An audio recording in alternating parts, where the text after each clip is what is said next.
Hey everyone, welcome in. I hope you guys were enjoying the starting soon music. I never really get to hear it, honestly. Like I feel like I should listen to it more. It is a great song, to be fair. Happy Saturday to everyone. Yes, we wish we wish it was Saturday. You remember me? No way. I think I remember you. Like, do I know you from somewhere? Yeah, hope everyone's having a good weekend. Um, I do wish it was Saturday. That would be nice, but that's okay. That's okay. It's like a really gross rainy weekend here. It's like the snow is there and it's like raining onto the snow and now the snow is all dirty and melting. Like it's like I hope it just melts away completely, honestly. And welcome in Spy Hunter. Hope you're doing well today. You gotta go blow the snow. Enjoy blowing the snow. Yeah, we're not at that level anymore. We were, but we honestly didn't have, like I said, like it snowed like 2 weekends ago, and it didn't really snow since then. It was just like staying because it was quite cold, quite unusually cold here for Vancouver. So then, yeah, we just had like really like clumped, like icy snow left over, and it just stayed there for like 2 weeks. But I think it's mostly gone now because it's raining. It rained on Friday for the first time in a long time. It kind of feels refreshing, doesn't it? I don't know about you, maybe, because like here, like it's a very rainy climate, right? Like we kind of live in a very don't know I don't know what kind of climate it's called, but it's like it's pretty rainy, right? So like if it doesn't rain for a while, it just feels weird, you know? Like it just feels like, oh, like where am I living right now? You know, like this is not home. You know? Like until we get that really like overcast, like gross weather, then it just doesn't feel like home, you know? Um so I think that's it's kind of nice for that cuz like we've had snow, but like ever since then it's been like beautiful sunny. To be fair, it's been beautiful cuz like the snow has the snow is still accumulated and it's like really like kind of like that like kind of like icy kind of view, like it's quite nice. Um but just it doesn't feel right without the snow or without the without the rain. So, but I do have to drive today, so hopefully it's not too rain. It doesn't seem like a torrential downpour or anything like that. It just seems like regular amount of rain, so it's kind of cozy. But I do have to like leave the house both days this weekend. Today, as I said yesterday, I'm getting my face tattooed today. Um, so I do have to leave the house, but hopefully it's not. It's usually last time I went, it was quite cozy. I just lie down, and then they just scratch up my eyebrows for a bit, and then it's all good. Um, and the woman who does my eyebrows, like she always like, or every time she just like she gives me like my coat, and then I just wear it like a blanket, and I'm like, oh, that's kind of nice, honestly. I like it. And welcome in, Angel. How are you doing today? Cute sweater, thank you. I never wear this one that much. I think something's wrong with it though. I feel like this part is like really droopy. I don't know. I don't know what I'm trying to like fix it, but like don't really know. I think it's like just stretched out or something. I don't really know. It's from Japan though. I've had it for years, but I don't wear it as much. Don't wear it as much these days. I thought I would be like cozy in a sweater, but everything I buy from Japan, for some reason, I'm like, you guys know I'm quite short, right? Like I'm like 5'1", so I'm like a little below average height in Japan. And welcome in, Will. Hope you're doing well. Um, Looks baggy, but that's like Japanese clothes. But then also like the sleeves are always like a little too short. Like look at this. Like even if I like pull it down, it's like if I stretch out my arm, it's like a little. It's like there's like an inch there where it's like it's a little too short, which is annoying. Cause like pretty much everything I buy from Japan, the sleeves are a little too short and the legs are a little too short. So I think I just have like weird long arms, because um I'm the same height. I'm the same height as my mom, or like pretty close in height to my mom. And like, um, when my clothes shrink, like if my clothes shrink and the sleeves get too short, I give them to her because like her arms are like an inch or two shorter than mine. And then also, my Pilates instructor is the same height as me, and whenever we do like workout with like you have to like outstretch like stretch out your arm, like my arms are like a good like couple inches longer than hers. So it's like I think I just have like weird long arms for my height. Um, so like while I am the correct height for Japanese clothes, my arms are just like too long. So like everything I buy there ends up being like awkwardly short, which is like which is kind of annoying. Um, I usually just like size up. I usually just size up, or if it's like too baggy, then I don't know. Like I have some like, but also like Asian sizes are like really weird because um I have some clothes from Japan that are like large. And I'm like literally like I'm of the size where like if I bought something here like in Canada in like a medium, it would be like really big. Like it would be like way too big. So, but like in Japan, like I can sometimes wear a large, and it's like I don't know what's going on with their sizing. Hand me ups, yeah, for real. I do sometimes give my mom clothes. It's usually just like stuff that, yeah, usually stuff that shrunk. Even though like it's just more like the sleeve length and stuff like that. So, I feel like this could stretch out, if I wanted to, but I can't. I kind of like long sweaters on, or long sleeves on sweaters. So I guess I could just pull it like this. And welcome in, Max. Happy Sunday to you too, buddy. But yeah, that's my gripe with Asian sizing. It's always like a bit weird. I don't know. But I guess that makes sense. I think I can't complain. I think I just have weird long arms. I don't know how to like confirm this, but at least comparing to people my height, my arms are very long. So maybe I just have like weird monkey arms, which is honestly kind of a good thing. Like aside from the clothes not fitting, it's like I feel like it's kind of a good thing because like don't you want a longer reach? I feel like that's ideal.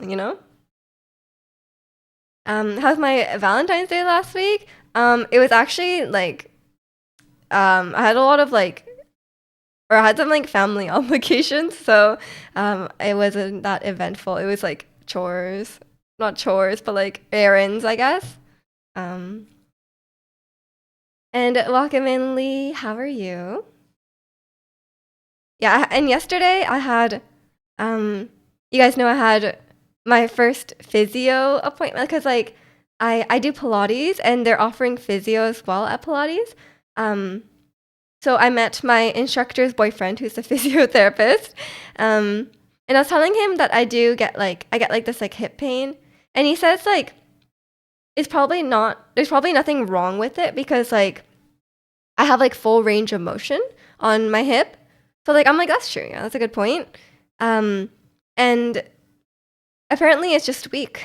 He's like, yeah, it's just weak, and he was like testing my leg strength and stuff. He was like, actually, they're both pretty weak. Both your legs are pretty weak, but yeah, your left leg is definitely weaker, so you should probably just strengthen. I was like, great, great. So we have confirmed by a professional. I am just weak because like we were doing um like workouts to work out like your inner thigh muscles, like your basically like your inner leg muscle, right?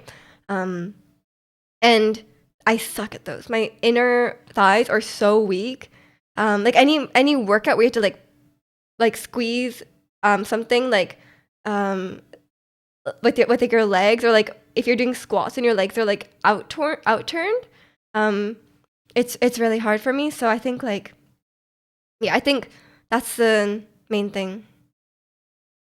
Um, what did I miss about yesterday? Oh, nothing, nothing. I was just telling everyone that I was gonna go to physio. So you're right-legged? I don't know.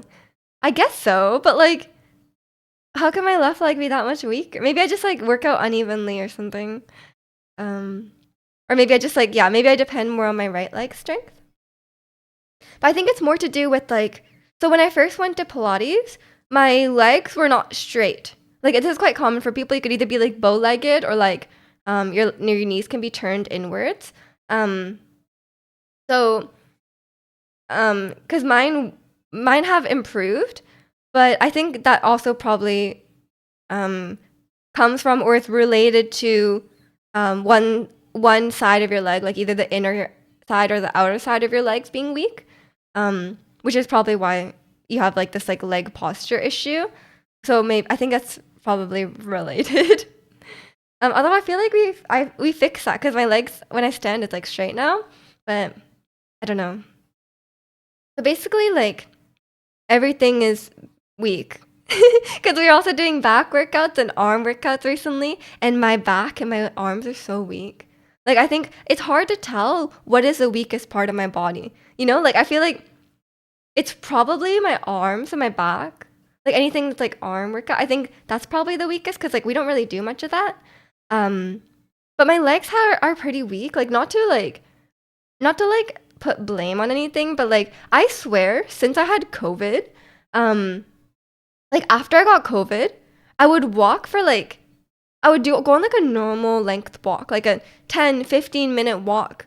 And I would be like really my legs would be really tired. And since then, my legs get quite tired like walking. And before that, like I would go on vacation and like I would walk like 20K steps in a day. And like yeah, my feet would be sore, but like I wouldn't my legs would not be tired. Um so maybe I just haven't like regained my strength back after being sick cuz like I feel like the regular level of but then also I feel like I was having this hip pain before I went before I had COVID, so maybe it's not related.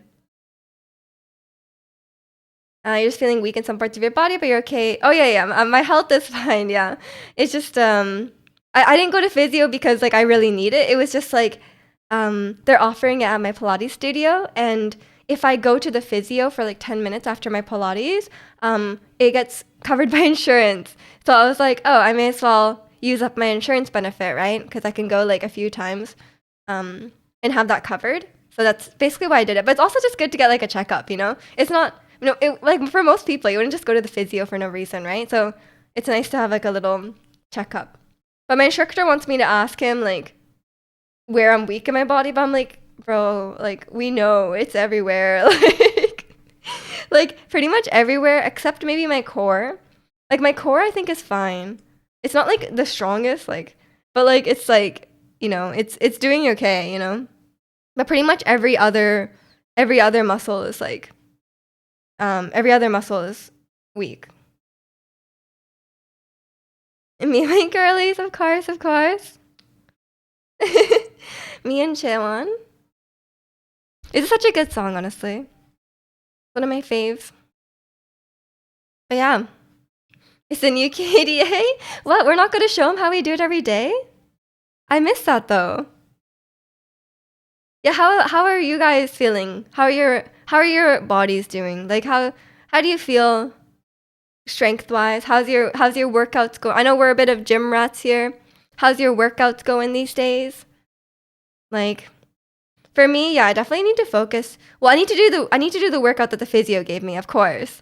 But I also need to do arm workouts for sure. I've been kind of slacking on the workouts since the holidays, I would say. I haven't been also like the last few weeks I've been playing a lot of Stardew and neglecting working out and playing Stardew instead. I can check like every week or whenever. For now, like every week until my insurance runs out.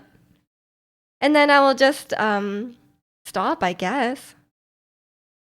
Cause like I'm not gonna pay for physio if I don't really need physio, right? So like I'm not gonna pay for it out of my own pocket. Cause physio is expensive. My instructor was like this she didn't just randomly tell me, but like it came up because we were talking about other like financial things, and she told me how much her boyfriend makes a month, like after tax. I was like, damn, like physios are rich. Developing gamer posture, maybe we'll see what he says. I know I have these because like my Pilates instructor is also like fairly knowledgeable about like posture and stuff like that, and I know that like my left shoulder is quite rounded compared to my right shoulder is probably a bit rounded too, but my left shoulder is worse. Um, and obviously, yeah, my back is weak, my arms are weak, and my legs are weak. We know this. Especially my inner legs are weak. I feel like I don't need the physio to tell me that because my Pilates instructor has been telling me that every week. Um, but we'll see. We'll see. You've been doing some stretching because of work? I love stretching. I stretch like every day because I think like, I don't know, I think it's just relaxing. I don't know. It's nice to do in the morning. Knees weak, arms are heavy. Something like that, yeah. But my back workouts have been improving. My instructor was very impressed. Because 2 weeks ago we did it and it was kind of a disaster. If I'm being honest, it was a huge disaster because I couldn't do anything and then my arms were like jelly, you know. But then this week I was like actually able to do them properly, which is huge improvement. So I didn't even do anything to like fix it. I guess maybe I just learned how to do it properly. I don't know. Or maybe the weights were lighter. I have no idea. But yeah, it's I need to work out more at home. I was like, should I go to the gym? But then I was like, maybe I should just do the Pilates workouts at home. But maybe I just don't. Maybe I probably don't when I do it at home. I probably just don't do like I don't work out like hard enough. You know, I just kind of do it casually instead of doing like my instructor will always like push me more than I would want to go. You know, like I'm ready to stop, and she's like 2 more, and it's always a lie. It's not 2 more. Like it's like 2 more, and then she's like 2 more. And then I'm like, you just said 2 more. Like, are we gonna? And she's like, oh, this is the last one, I swear. And then we do one more after that. I'm like, you're such like you're just lying to me. But sometimes she'll say 2 more, and it's actually 1 more. Like once in a while. Like when I'm like actually really struggling, she kind of lets me off easy. And she's like, you gotta really try on this one. This is the last one. 20 exactly. For real. She's like, okay, 2 more, we're done. Okay, take a rest and then we're gonna do that again. And I'm like, oh no, that was just half of it. But I'm kind of at the point. It's weird because like when I first started, ab workouts were my least favorite. And like I was like talking about it with chat and we're all like, yeah, ab workouts suck, but I'm actually team ab workout now. I think arm workouts are the worst for me now. Now I think this. Legs are okay. Legs I never feel that unless it's like inner leg. Inner leg sucks. But if it's just general leg workouts, especially like glutes and stuff, it's fine. You never do home workout? No, I do, but maybe I need to do more. I'm pretty sure because I'm still quite weak. Abs and legs are fun. Cue the 10-minute plank. Not a 10-minute plank. No, the thing with the planks is that my arms are so weak that my arms give out first. So that's the main problem. Because like I don't know how much I could plank, but like it would definitely be my arms. I get tired after like a minute or two. That's how weak my arms are. So I think I need to focus more on arm workouts. I stopped them for a while because I was like, it kind of hurt my wrists. But yeah, it was I'll get back on it. I'll get back on it. Cause at home usually I like doing like the arm workouts, and then I do like I really love bicycle crunches. I don't know if you guys feel, but it's quite nice because it's like it feels like I feel like it's nice to have the obliques, you know? What are those? It's like when you do crunches, but like you bend your leg forward and you like do each side. You know what I mean? Like you touch this elbow to this knee, and you go like this. You know what I mean? You've probably seen it before. Better get you into Saitama training routine. Is that the One Punch Man? I thought it was on like a bike, and you hunch over. No.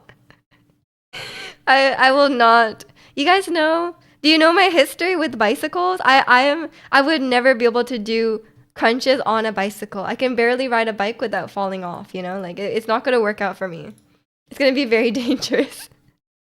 Um, but yeah, I'm lying on a mat. Mostly I do reformer Pilates, which is like with the machines. Um, um, on my lessons, and then at home I just do whatever I can on the mat. Um, but yeah, I think I need to incorporate more leg workouts because I do like glutes, but maybe I'm not working out the right part of the glutes. You know, like I think the workout that he gave me to strengthen, it's like you lie on your side. I can't really demonstrate, but like you lie on your side, you put your leg out, but you put it like behind you, and then you just like go like this, like behind you. Um, so maybe I think it's more like he said like the front to side hip is probably weak. And I probably more just work out like the main part of the glutes, I guess. So maybe that's why. And like my left one is weaker. 100 sit-ups, 100 push-ups. I cannot do that, bruh. And 10K run every day. No. 10K every day. My yeah, the physio and my Pilates instructor don't know. My cardio is really bad.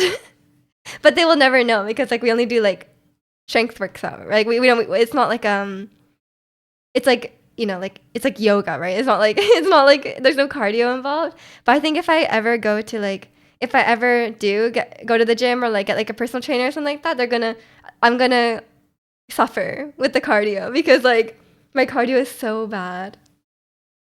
But before I was doing some cardio like dancing and stuff, but it was so bad. Like speaking of Perfect Night, I would dance to Perfect Night for like 30 minutes and then I would be like actually like I thought I was dying. Like like legitimately, it's not even that strenuous of a dance. I just felt like I was dying. And I was like, man, I'm so out of shape. Um so yeah, I definitely need to get back into it, but I'll I'll figure something out. Unfortunately, I cannot work out today because I'm getting my eyebrows done. You're not supposed to sweat on it, so I guess not today, but maybe later this week. I heard Red Velvet would throw up after dancing to Rookie. Oh god, I'm like that's a good regime. Yeah, I don't understand how they like dance that long because like you don't realize, but like dancing is really really strenuous. Like I mean, probably people realize, but like dancing is like much more strenuous than you think. Like even when you dance like to one full song, like that's what 2 to 3 minutes. It's really really tiring, and yeah, it's like it's really hard because like it uses your whole body, right? And they do multiple takes. I mean, when they're practicing, they do it from like day to night. No, like when they're doing like dance practice, they do that like all day. Just curious how much cardio you actually do in general. Like none. Like none. I could probably not run a mile to save my life. But I'll get back into it. I'll get back into it. So I don't die of heart failure when I'm 30. But yeah, it's I kind of let that slide. Would burpees be considered cardio? I think so. They're pretty strenuous, no? Because you're like jumping. I think any like fast workout could also be a bit of cardio. It's obviously not like pure cardio because there's some strength involved, but I'm sure that's cardio. You just need to dance to Rookie though. You already have your answer. Just just dance to Rookie every day, and then you'll be in the best shape of your life. And like, how do they do it when they're like idols aren't strong, you know? Like aside from like some of them who do have muscles, like most of them aren't very strong, you know? It must be really tiring for them. But I guess they have good cardio. They must have pretty strong cardio. Selling all my weights and looping Rookie, of course, of course. You end up really skinny though. You would just be like burning all those calories. But yeah, I'll have to find a good like time to do everything, you know? Cause like, yeah, I need to. I was doing dancing till like a few months ago, but at some point I stopped and I just like never got back into it. So I don't even remember when I stopped. I was gonna learn some New Jeans songs. My project song, like my main song I wanted to learn was "How Sweet." Is that what it's called? It's really cool. I really like New Jeans dances. Oh yeah, and I was learning ETA as well. Yeah, but that was like the easier one. "How Sweet" was like the one I was working towards because ETA is like it's not easy, but it's easier. I don't say burpees is cardio, more like strength. I mean, yeah, it's probably more strength, but it would definitely get your heart racing. I thought the house weight dance wave was a little goofy. I'm learning the second chorus. I think the first chorus is like a bit weird, but the second chorus is different and it looks cool. I kind of like that style though, because like um, New Jeans they do a lot of like I don't know what kind of style it'd be considered. Like it's obviously a bit hip hop, but like it's more like it's kind of like groovy, I guess, but like it's kind of like feminine still. So I do really like New Jeans dance styles because yeah, they're just this kind of vibe with me. I don't know. So I'll have to. But I usually watch like a dance cover to do it because I still feel weird watching New Jeans because they're so young. I guess they're older now, but like I usually just watch like a dancer like cover them, and they have like a slow version, and then they have a um, and then they have like a full speed version, so it's nice. Um, you get tired out too quick when doing burpee. That's true. That's true. The rest your muscles like get tired quickly. You think Ive's agency debuted a new group? One girl just turned 14. Yes, yeah, someone was talking about that in chat. That's way too young. Like I literally just I cannot watch that. Like if I'm watching a music video and there's like a 12-year-old in it, like I can't enjoy this music. I feel like I'm like a children, you know? Like it feels weird. So don't generally do that. But yeah, it's definitely messed up. But I'm just gonna, you know, listen to my own thing and um keep dancing to New Jeans New Jeans covers. She actually looks like a kid in the music. I mean, of course she does. She is a kid. It's so weird. It's like, why do you need this 14-year-old? Like, what is she adding to the group? Like, no offense. Like, I'm sure she's very talented, but like, she's gonna be even more talented in like 4 years. You know, like, why not just why not just wait? You know, like it's so weird. Probably why I can't get into the next gen of K-pop idols. Yeah, I agree. I agree. And like I don't understand what the market is. Like maybe I guess just like the general public doesn't really care about their ages, right? And like they don't really know like I think people who aren't like K-pop fans that just like casually listen to music, maybe they just listen to the song, right? They don't know about the group and they don't know who's in it and they don't know the ages of people in it, right? Um but even the people just watching the music video, you'd be able to see that they're very young. Um I don't really know what I don't know what the appeal is. Hopefully it's nothing weird, but yeah, I definitely I cannot like I cannot like get into a group and like be a fan of a group if they have anyone younger than like I don't even know, like these days I feel like they should be like 18. Like if it's like 17 maybe I can, but like I would prefer like 19. Like 19, 20. Um Even 18 feels quite young. Guess you don't dig into the dark K-pop industry. I mean, like, yeah, we know about it. We know about it, and it's really messed up. And 20 is considered old to debut. I know, but it's like, why? It's like it's very unnecessary. And it's not like they won't be successful, right? Like, cause like think look at Irene. Irene was like in her early to mid 20s when she debuted, right? And she's still like extremely popular and like extremely successful. Like it hasn't hindered her success at all, you know? She's still considered like one of the most beautiful idols. Like you don't need to be like you don't need to be like 18 for that. And even then that's like creepy, you know? And they're probably more like mentally equipped to handle all this stuff as well. Cuz I feel like if you just thrust like a 15-year-old into fame, like that's quite tough, right? Like once you reach a certain age, it's like am I like not that you're still going to be equipped for it, but like at least you'll be better off, you know?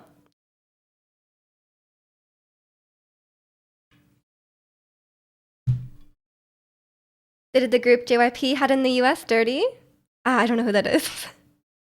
And welcome in, Mike. That's sure part of why they do it. Easier to manipulate the younger they are. That's true. That's true. Good point.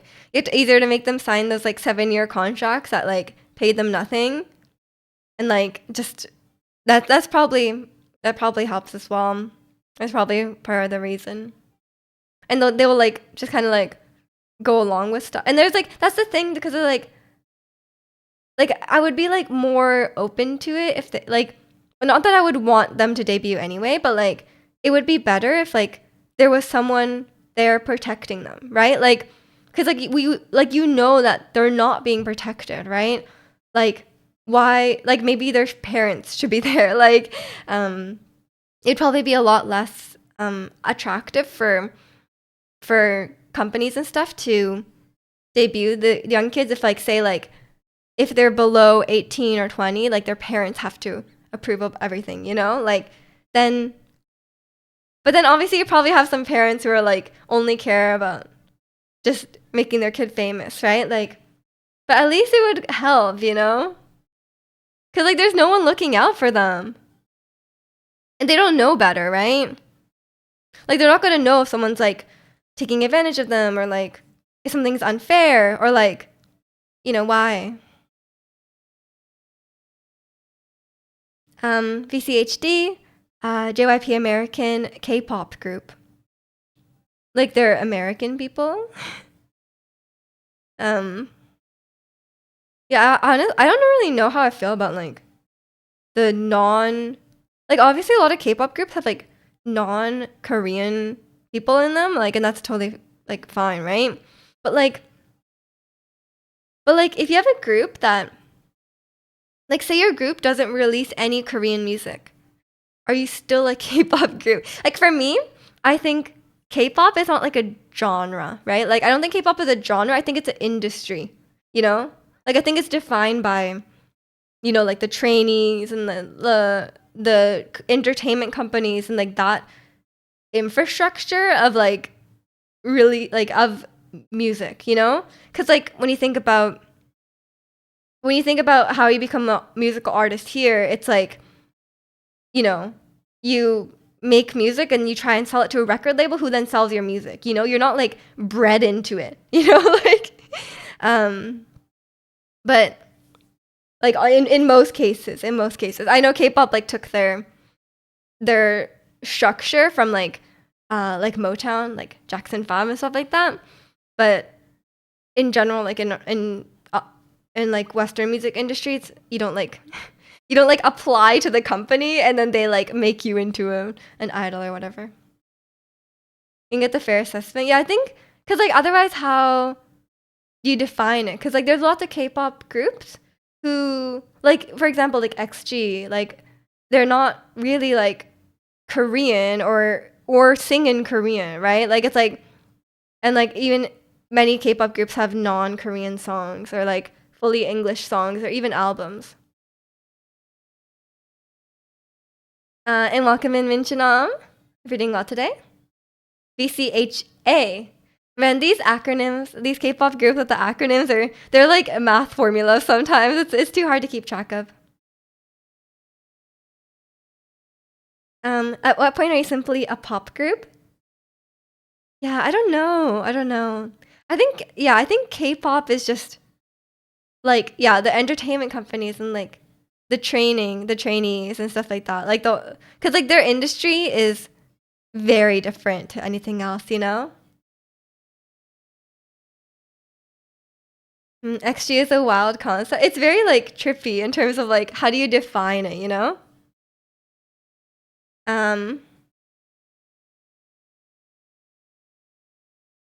XG is only Korean by agency, but I think that makes them a K-pop group, you know? Um, but I guess like it's like I don't know. Like I don't I think like if a K-pop group only releases music in English, I think they're still a K-pop group. I don't know. I saw a K-pop news clip saying JC was praised for remembering her roots for releasing a song in Korean, but she doesn't speak English. I mean, she can sing in English probably. But yeah, it's like it's kind of weird to like some people get way too mad about like them not singing in Korean or whatever. Or like not having Korean songs and just having English songs. It's like I don't know. I think there's more of a it's more understandable if it's coming from Korean people. But like I don't know why non-Korean speakers are very upset about this. You know, like it's like they can do what they want. And welcome in, Dad. How do I get a woman who stood me up to like me again? I mean, if someone stood you up, that's really disrespectful. I don't think you'd want them to like you again. I think you deserve better than that. Japanese girl group that only performs in English and only really promotes in Korean. Wait, do they promote in Korean? XG, where's Kalani? That's Kalani's like calling card. There's like Korean industries for music and entertainment wise is way different than others country because if they debut a non-K-pop group in the industry, so they look for beauty and skills. I mean, yeah, their industry is so different, right? Like they basically pick people for their looks, right? Yeah, it's pretty much only the looks because like people get scouted like off the street or like off like random things. Like it's not, they don't care. Like they don't really care, which I don't understand. Which personally I do not understand. Like you guys know, I'm like I'm a really strong proponent for like they should be able to sing, but like there's a lot of pretty people in the world, and like you could probably find pretty people who can sing. Or like everyone gets plastic surgery anyway. Like find someone who's like decently pretty and can sing. And then they're going to get surgery anyway and they're going to be like whatever kind of pretty you want them to be, you know? It's like it's so weird. Like why bother with someone who is pretty and untalented? Like literally. Like it's not like a uncommon skill, you know? Like a lot of people can sing. They even need to be able to sing these days. But I'm asking like why? Like literally why? Like there's plenty of people who are just as pretty and are not or like at least like semi decent at singing, you know? It's like why? It's so weird.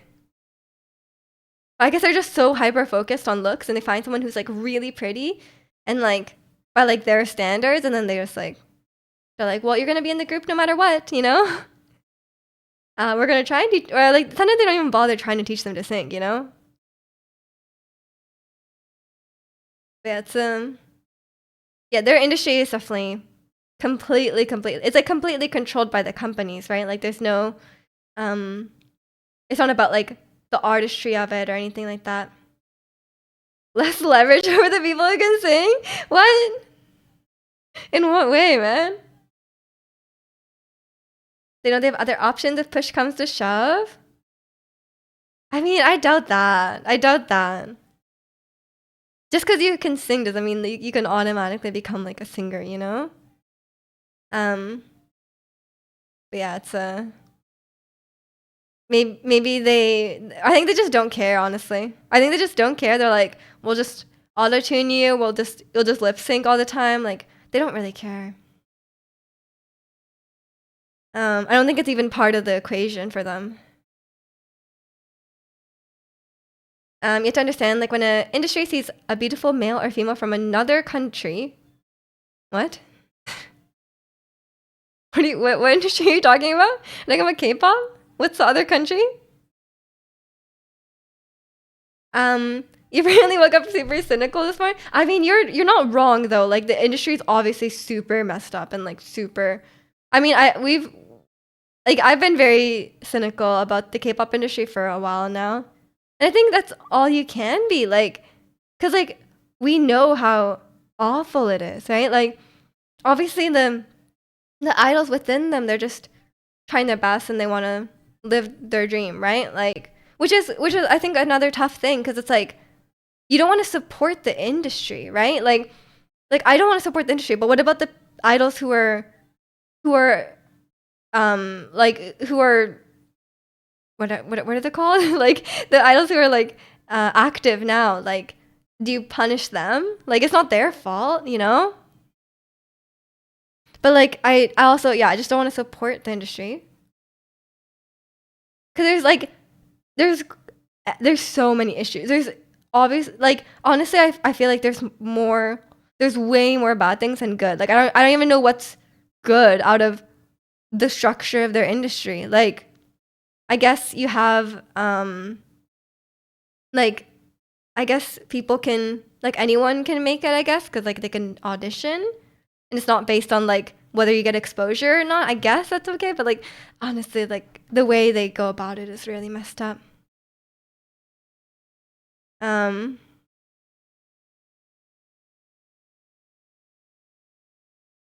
I don't really know what you're talking about, Max. I don't really think that makes sense. There's plenty of Korean idols. I just wish we had a better system in place for protecting people. Yeah, I agree. I agree. I think there should be more. Um, there should be more like restrictions on the or like more regulations on the company for sure. Like obviously like not debuting minors and like making sure like they get proper wages and like not overworking them. Like some of the horror stories you hear, um, and stuff like dieting and stuff like that should be. But like a lot of these things are like a lot of these things are like you know it's gonna be hard to change. You know, there's like a lot of cultural issues and stuff. So yeah, I think it's hard to change. But yeah, they definitely just get treated like products, right? They're not like um. Some of the stories you hear about like for example like when like Twice is playing now like when Momo had to debut, they like told her she wouldn't be able to debut unless she lost like 10 pounds in a week or something like that. Like it was something crazy. Um, so then she like didn't eat for a week because like that's the only way she could lose the weight. Which is like obviously like really like that's like like it's not like breaching her human rights because like obviously she can just not debut, but like that is messed up, you know? And I feel like stuff like that should not. Yeah, that's like literally putting her life at risk. Like she talks about it, like she kind of like plays it off, but like it's real. Like she thought like she said like when she went to sleep at night, she thought she might not wake up because like she didn't eat like the entire week, you know? And like that's scary. Like why do you have to go through that to like sing on stage? Like literally. Speedrunning gut problems. I mean, it's more than that. Yeah. The only way I can describe the industry is by comparing it to an old person that's set in their way. That's true as well. Like, I think um, industries like that, it's like it's hard to change because it's like so ingrained, right? But the K-pop industry is not that new or they're not that old, you know. Hopefully, they can change. 'Cause it's not like like it's not like changing the entire like banking industry or like the government, you know. Like, there's obviously um room for change there. But I don't think it will change until it's like either the government steps in or um it stops being profitable, which I don't think will happen. So they might have to just yeah, I think I think those things need to especially like working and stuff because like for example, like I was talking yesterday about IOI and Guguda and Kim Sejong from that. She's like an actress now, but like she was in Guguda and she was like the most famous member, right? Because she was in IOI, and um, they they worked her for like 3 days straight Like she was doing a promo, like because Gugudan wasn't doing well and they needed more promotion, and she was like the only one who could promote it because she's like already well known. And they like she said she couldn't sleep for 3 days because they like had her doing all these promotions for 3 days straight. And I'm like, that should not be allowed. Like that should be like against, like that should be like illegal. No, like, and she was like, she wasn't a child, but she was like probably like 20. Like, why should she have to go through that? Um, I'll change it to start somewhere, even if it's something small. Yeah, I think it's largely out of our control, though. Your back gets cold out. No kidding. No kidding. How did they do that to her as the former member of IOI? I mean, like, how dare they do that to anyone? Like, not just her being from IOI. Like, literally anyone should not have to go through that. Hey, Tonyo, work 72 hours straight. I know. And, like, that's kind of stuff is, like, normal. You know, it's like, you have to do what they say, even if it's unreasonable, you know? And then there's, like, a lot of idols who, like, don't get paid, you know? Like, it's like, and that's messed up, too. So it's like, yeah, it's just messed up. I don't know.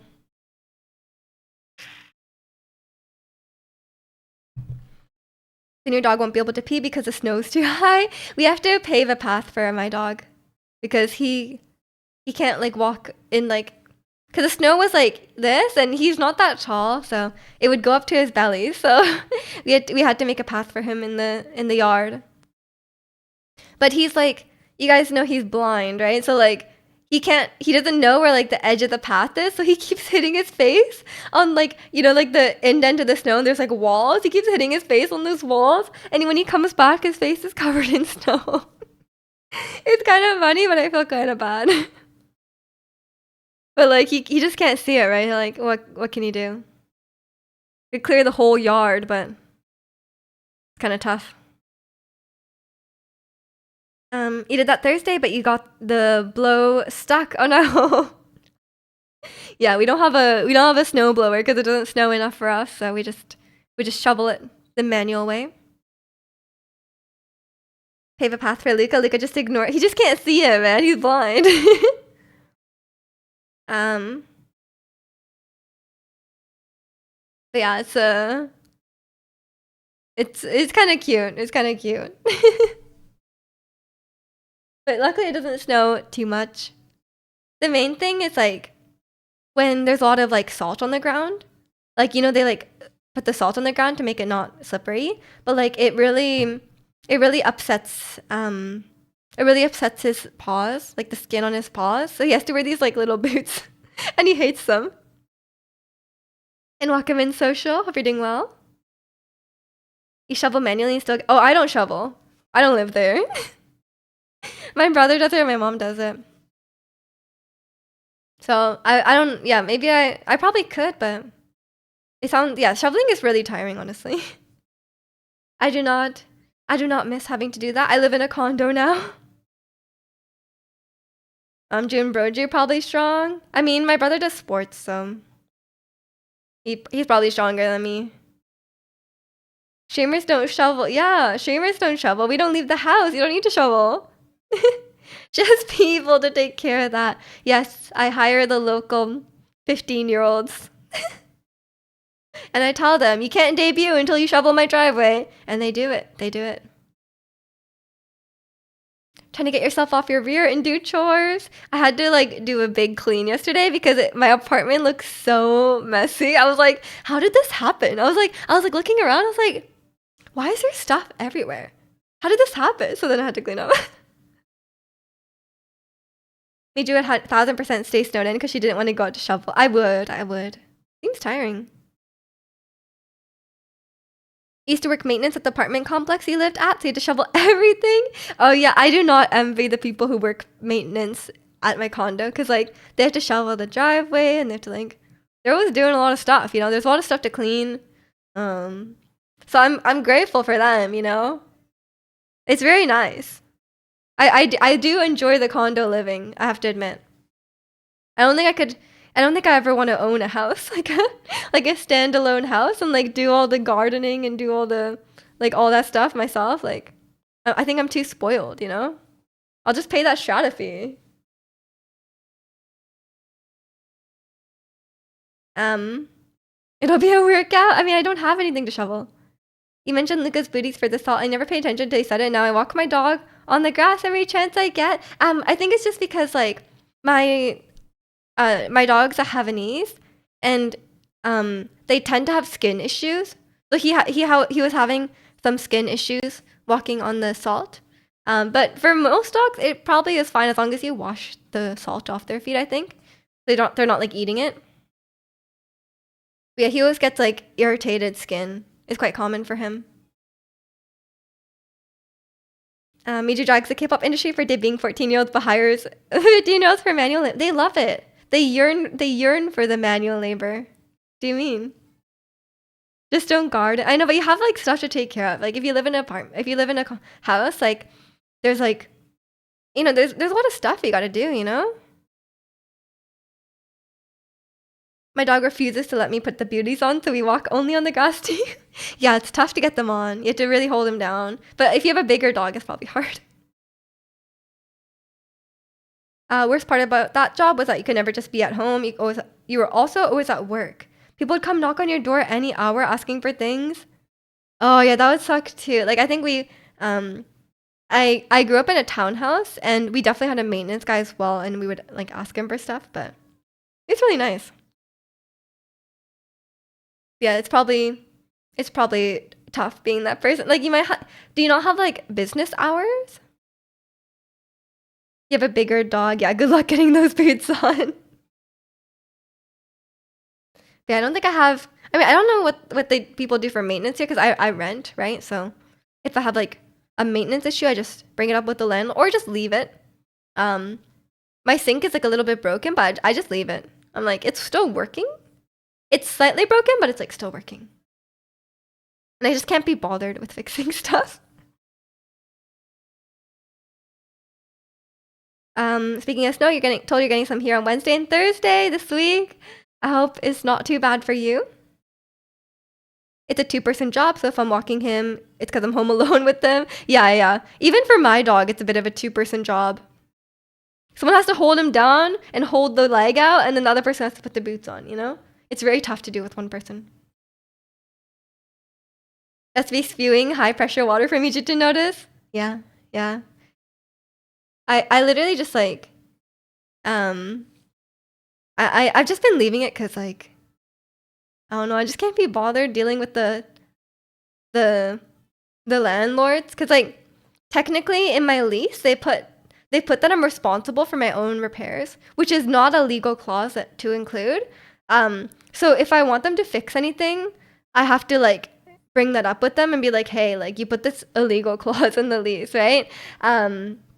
And I just like cannot be bothered doing that unless something like like if like my dishwasher broke or like something like really crucial broke and it was like, you know, then I would bring it up and I would deal with it. But like for something where like my sink is like slightly not working, it's like I'm just gonna deal with it, you know?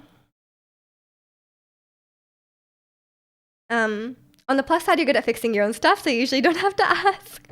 That's nice. That's nice. I think it's useful. Um, I am the least handiest person ever, so if you ever need someone to argue for you, I'll do it. No, I can do it. I can do it. I think they just didn't know. They don't seem like they were doing it maliciously. I think they just didn't know. But like, I think it's pretty obviously not a legal clause. So I think you could just bring it. Like I could just be like, hey, look at the rules. It's very clearly listed. Please fix. You know. Are utilities included in the rent? No. But utilities in Vancouver are pretty cheap. Cause like we have like hydropower. Just like in Fontaine. No, I'm kidding. We have hydropower, so it's my utilities are probably like $30 a month. It's really cheap. And I'm like leaving lights on, I'm running the heater, you know, stuff like that. I don't think landlords can do that because most of the stuff you have can't be fixed. What? They can't be fixed? You're gonna say, all right, Kakomi. Yeah, I got my hydro vision, so you know it's pretty. No, we actually call electricity here hydro. Like we call like our utilities bill the hydro bill, cause that's our electricity bill. Cause our electricity company or like the government, it's called BC Hydro. So some Vancouver slang, some BC slang for you. We call it, yeah, hydro. And we're not talking about Genshin in that situation. Yeah, it's not too bad, but yeah, obviously rent rent is a bit expensive. Gonna get some hydro. Yeah, stay hydrated. I will too.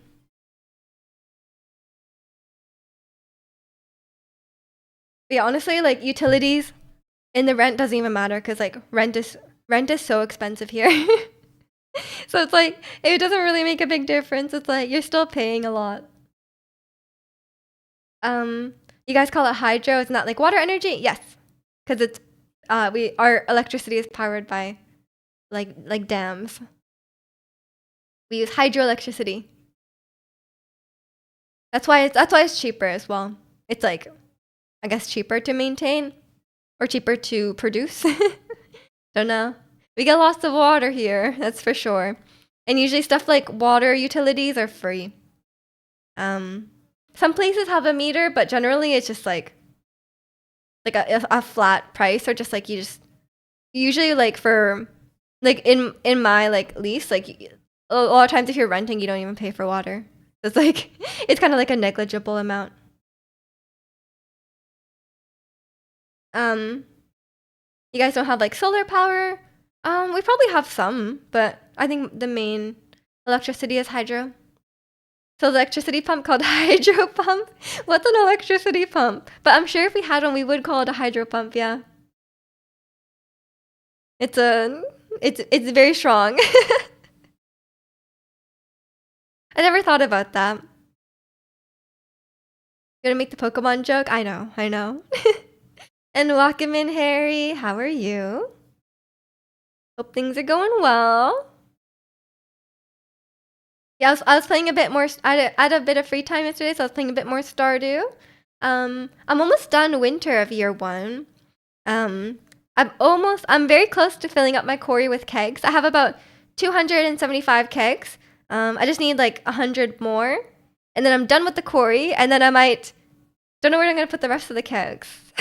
I'm gonna fill up another shed with kegs as well, just so I can get like, cause I'm trying to start an ancient fruit thing in my greenhouse. So like I need kegs for those, cause like the kegs in the quarry are for like my normal crops. So I'm working on that, but I'm having fun doing the skull caverns. I've been, mining. I need a lot of ore, so going to the skull cavern is very nice. Harold. If y'all call electricity hydro, what do you call the water bill? We don't really have a water bill, yeah. I think it's just called water. You were dreaming about Stardew last night, Miju. What happened in your Stardew dream? Tell us. Did I fill your house with kegs? Because I would. Have you done so much on year one? I'm just a tryhard. I'm just a tryhard. I like rush the mines. What I usually do is I rush level 80 of the mines. So by like mid-spring, end of spring, I try to rush level 80 of the mines so I can get sprinklers for summer, quality sprinklers. And then, but this time I messed it up because I didn't get the farming level. I forgot about the farming level, and I got all the materials to make the sprinklers, but I couldn't make them, so it was really sad. But yeah, it generally sprinklers by summer, and then once you have that going, you have a lot of free time to farm. You just farm iron and copper for kegs every day. Every day you go to the mines, and then you farm copper and you farm iron, and then you yeah, and then you have to buy wood because like one keg uses like 40 wood or something. So like you there's not enough wood in in the town to like, even if you chop down every single tree, there's not enough wood, so you have to just buy it. But that's kind of what you do, because like year one, the wood and stone and all like the materials are cheaper in year one, and they get like twice as much. Um, so at the end of year one, I end up buying like, you know, like 5 to 10,000 wood before the price goes up. It's but okay, some people do worse, okay? Some people do worse. Some people like will like buy like an inventory full of like wood, stone, copper. I don't even buy like copper and iron because I'm too cheap, you know? Because like once you're doing skull caverns enough, you have enough coal as well. Because like coal is a huge problem. This is early game bottleneck is coal for sure. So I got lucky and I got the special request, the special quest to get the monster musk recipe. So that helped a lot. Ruthless efficiency for real. I'm like a machine. You were bullying me for using a mod that removes energy. I mean, there's nothing wrong with that. Like, play how you want. People mentioned there's a mod to like stop the time and stuff, and I think that's quite nice. Stardew nerd for sure. Absolutely. I'm just like the only using kegs person, you know? Like I'm the guy who like ruins the town aesthetics by like filling it with kegs. And I like don't go to the festivals. I don't go to the festivals. I don't talk to anyone. I'm like a recluse on the farm, just mining ores for kegs. That's what I do. I don't have any friendship with anyone. Except, no, that's it. Yeah, I don't have friendship with anyone. I haven't even like upgraded my house because I finally upgraded enough to get the kitchen just now. But yeah, I don't bother with that. No time. Yeah, no time for marriage. No time for love. Like we just have kegs, you know. Your first year was focused on getting Haley to dance with me at the festival. Oh, that's true. She has an early birthday, so it's probably possible, right? Major play started different for me and just focus on marrying Abigail. Yeah, I do not do that. I skip some festivals as well. Um, I have married Abigail before though, to be fair. But for me, like I used to really like Abigail when I played the game like years ago. But now I don't like her as much because she feels really young. She feels like a teenager, right? Like she's like, oh, my parents don't understand me. Like they're so like, oh my god, adults. They're so annoying. Like, you know, like she kind of gives off that vibe. So now I don't like her as much. I think now my favorite marriage candidate is probably Sebastian, because like he has a job, you know, like he's chill. No time for love, even economy to stimulate. I'm the antisocial keg miner. Exactly, exactly. Talking to people in this economy. Yeah, you have to work. Like, I don't have time. Like, I'm busy. Kegs are the love of our life, for real. When I streamed it like last year, you should have seen my house. I upgraded my house to full, and I filled it with kegs. Like it was like I took out all the furniture and I like filled it with kegs. I've never really I didn't really decorate my farm until I played like co-op. And then I was like, fine, we won't fill our house with kegs. I will we can decorate. And I was like, wait, decorating is kinda nice. You're no better than Jojo Mart at this point? Yeah, nothing wrong with that, you know? And welcome into Konyan. How are your muscles? Abigail's chance. I gotta go for Harvey. I'm not going for Harvey. I think I'm just gonna go for no one. I might keep my house at like this first upgrade because like it's kind of cozy, don't you think? Like the first upgrade is like you just have the kitchen and you just have the bedroom. I kind of like that life, you know. I might just leave it like that. You'll never get the casks, right, for the like aging stuff, but like it doesn't really matter. Aging stuff is kind of like it takes a really long time. It's like it's not super worth. That sounds like the behavior an alcoholic. We won't try. I'm not drinking this. I'm not drinking the wine. Okay, I'm just selling it. It's fine. It's more of like I'm like a sober. I'm like a sober wine lord. You know, like that's what it is. Haley is the best. She's so easy to romance and sweet at the end. Yeah, I heard she's really sweet at the end. I haven't really romanced that many people in Stardew. I've only done Abigail, um, Alex, Sebastian, and Elliot. But I haven't done anyone else. And Alex is like kind of boring. I heard Alex has a different dialogue if you play as the male farmer, which is interesting. I think he gets a lot more character development in that one. Your muscles are okay. You're pretty tired. You went late today, so I had to wear a headlamp and go downhill in the dark. Oh no. Also, it's really cold. I mean, I would assume so. I'm glad your muscles are okay. You're getting, used to it. We just tell motto, if it can fit in a keg, it's gonna get a keg. No, Ratsi. Absolutely not. Only important things go in the keg. We cannot be putting random forageables in the keg. They are low value. It's only strawberries, cranberries, maybe pumpkins if you really want to. Year one is, these things. But yeah, you can't be doing that. And welcome in, Chikano. How are you? Sober Wine Lord is a heck of a title. That's me. Oh, I'm putting the keg itself. Okay, I got you. I thought you meant like we should put like salmon berries in the keg. No. And welcome in, Kirby. Have you played a tactical strategy game? I have tried. I've tried playing Fire Emblem, Three Houses, but it's really not my thing. The strategy aspect of it. I literally like. I think I'm the last person who will enjoy a strategy game. I don't even like chess. So I think I'm just not built for that. I like resource management, but I don't like strategy. What are you mortals talking about? We're talking about Stardew Valley. Media just forecloses on people's houses to put more kegs down. If the villagers would let me fill their house with kegs, that'd be nice. But I don't have enough friendship with them to get in through their house, really. So it's it's not gonna work out for me. And it's like they'll be kind of out of the way, Like it's kind of nice to have all our kegs in one spot. Media just forecloses, or sorry, I just read that. Chess is goated. I'm not. There's obviously chess is a great game. I just cannot get into it. I'm not a strategic person, I don't like thinking ahead. I don't like thinking like 3 moves ahead. Like it's boring. Like I'm just like, oh, I have to like think about this, Your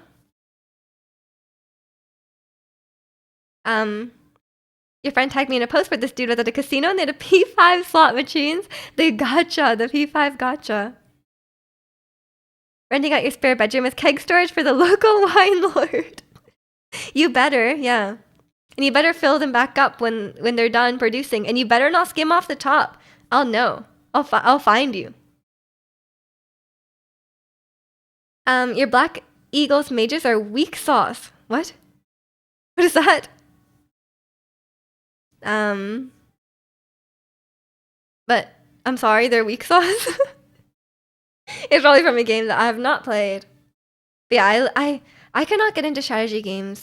It's just really not my thing. But that's okay. That's okay. Not everything is for everyone, Mess with my kegs, I mess with your leg. I didn't say that, but I do have a galaxy hammer and I'm prepared to use it. I haven't heard or said that word for over a decade. I don't know. I wasn't alive a decade ago. I'm 9 years old. But yeah, that's how my Stardew is going. My next thing. I actually have never really upgraded my tools before. This is like a really weird Stardew take, but like I never really upgraded my tools before past steel, because like steel is all you need to like break everything you need to break, and then I just like never bothered. But it's kind of nice.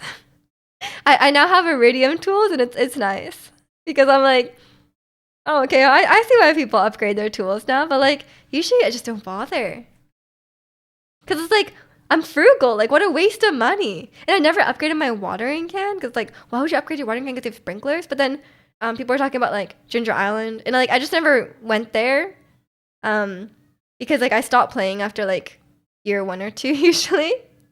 Um, and I don't do stuff like yeah, even stuff like upgrading my backpack. I do that like surprisingly late because I'm just like, well, I could spend my money on other things. Like I'm just a frugal guy, you know. Anything that doesn't directly contribute to my profits like comes later. It comes later. That's why, after I have like 250 kegs or whatever, like 300 kegs, then I will start spending my money on that stuff.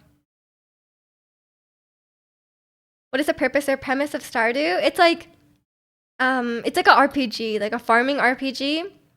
So like well, it depends on it depends on your play style. If you play casually, it's just a fun farming game where you can farm, make money, you can fight in the mines, you can fish, you can romance villagers, and there is a community center in Stardew where you have to submit a bunch of items to restore the community center. And it's like items from fishing, from foraging, from mining, all that. Like it's like covers all the bases, and it's from like all seasons. Like some things are only available in certain seasons, so then you have to like gather all these items, and that's like the main goal. But you can keep playing past that, and just like keep building your farm, decorating your farm, making money, whatever you want. It's pretty open. It's pretty open, but there's lots of stuff. It's a really well done game though. Apparently, Miju says get kegs and quit by year 2. For real. For real. I never even saw like Grandpa's cutscene for like after like 200 hours in the game because I just kept like reloading it. Miju should go up with Chicano. I would love to see Chicano playing Stardew Valley and see what he gets up to. He might like it. Honestly, like you would think that it's like obviously it's very popular with like girl gamers. But a lot of my friends who are like hardcore gamers, like they really like the game as well.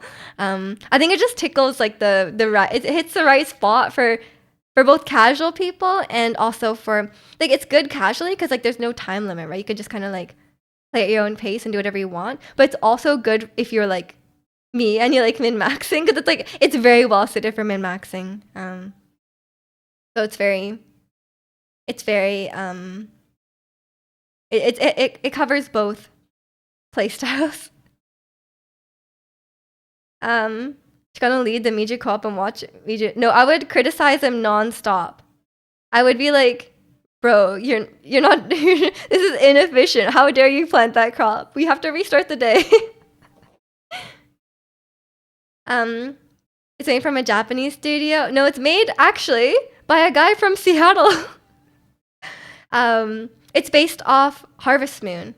So like it's like similar to Harvest Moon, but he improved upon it, I guess. Like he kind of like took what he liked about Harvest Moon and made a new game. Cause they don't really make Harvest Moon, or maybe they do. I don't know.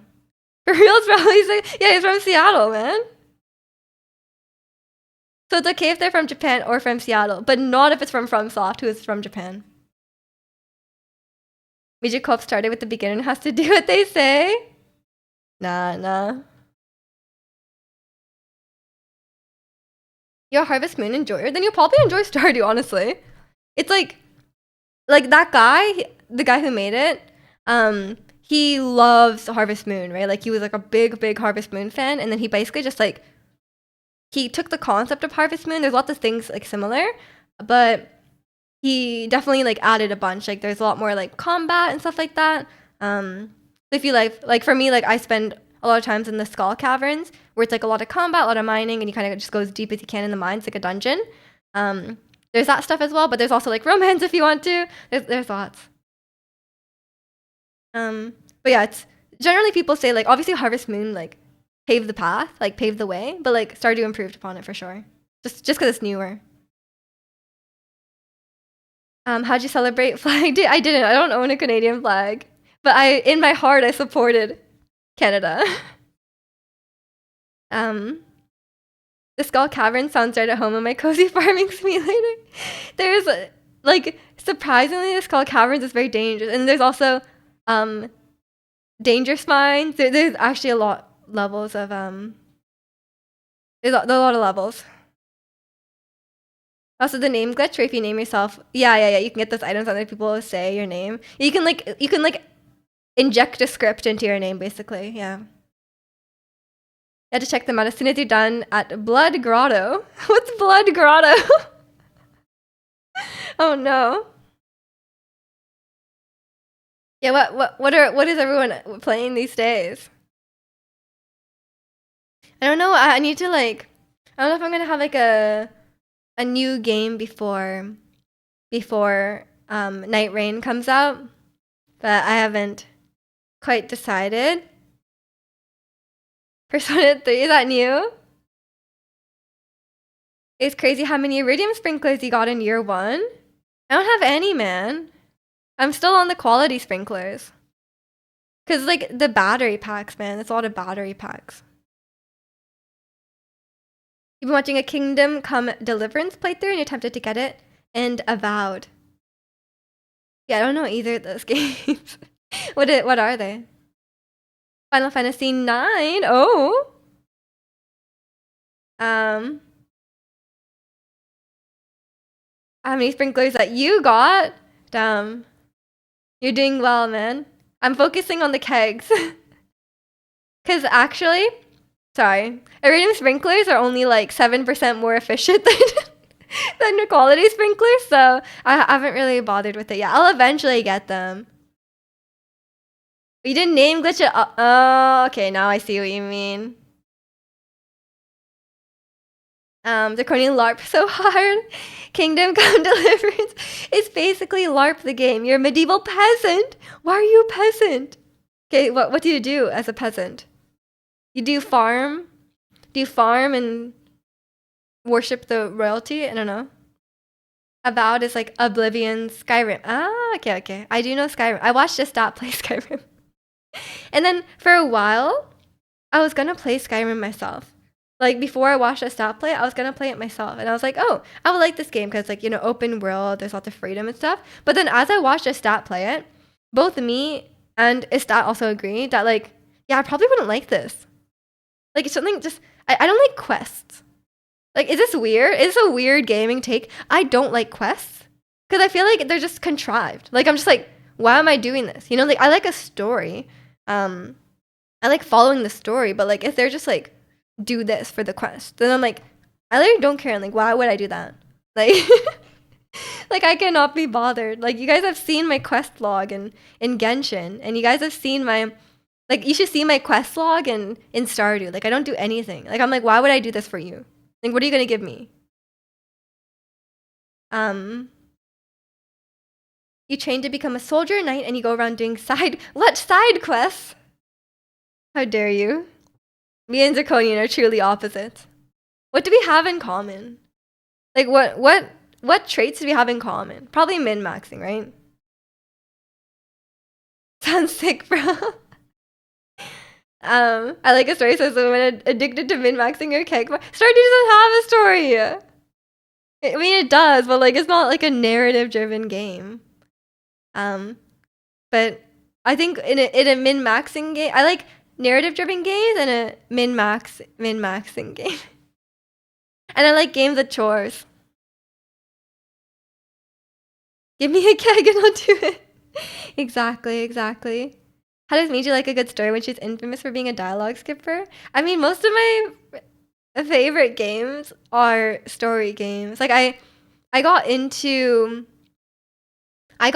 gaming from story games, right? Like Undertale is like, no offense, Undertale, the gameplay is not like anything crazy. Like it's just like it's really about the story. And then there's like God of War. Like I didn't even like combat until like when did I start what game did I like combat in? Like God of War was okay combat, but like I think I never really enjoyed gameplay until I played like like Animal Crossing, Stardew Valley, stuff like that. Cuz like I didn't really like I just like when I'm playing a story game and then like there's like a combat section, I'm just like annoyed. I mean, can this be done? You're a min-maxer and a WAS game enjoyer? Fair enough, fair enough. Baldur's Gate has story, by the way. Yeah, and you guys know Baldur's Gate would be like the last game I play. How do you even know what's going on without reading dialogue? What do you mean? Which dialogue am I skipping? I mean, I skip dialogue in Genshin because they just yap. Like Genshin sometimes has great writing, but sometimes they're very guilty of just like saying something that would I could say in a sentence. They use like 5 paragraphs to say. So like even if you skip a lot and they recap a lot. So like something will happen and then later Paimon will be like, "Oh, did you understand what happened? Here's what happened." And you're like, "I was just there. Like I saw it. Like I heard it." I'll defend Miji on this. I'm also a dialogue. I think it just depends on the game, okay? Like, if it's a game where I'm there for the story, then I will not skip the dialogue. But if it's a game that the story is kind of bad, like, then I'm not gonna I'm not gonna do the story, you know? Visual novel arc, well, no combat in those. I do like them. But some of them are too weird. Like, sometimes dating sims are, like, too much, you know? But I do like games that are like choose your own adventure kind of games. Those ones. We could pick up context clues. That's true too. But some games I genuinely don't care about the story. That's how we feel about Miju. Get out of there. Miju yap maxing. Exactly. I play Doki Doki Literature Club. I've already seen it like quite a bit, so it wouldn't be.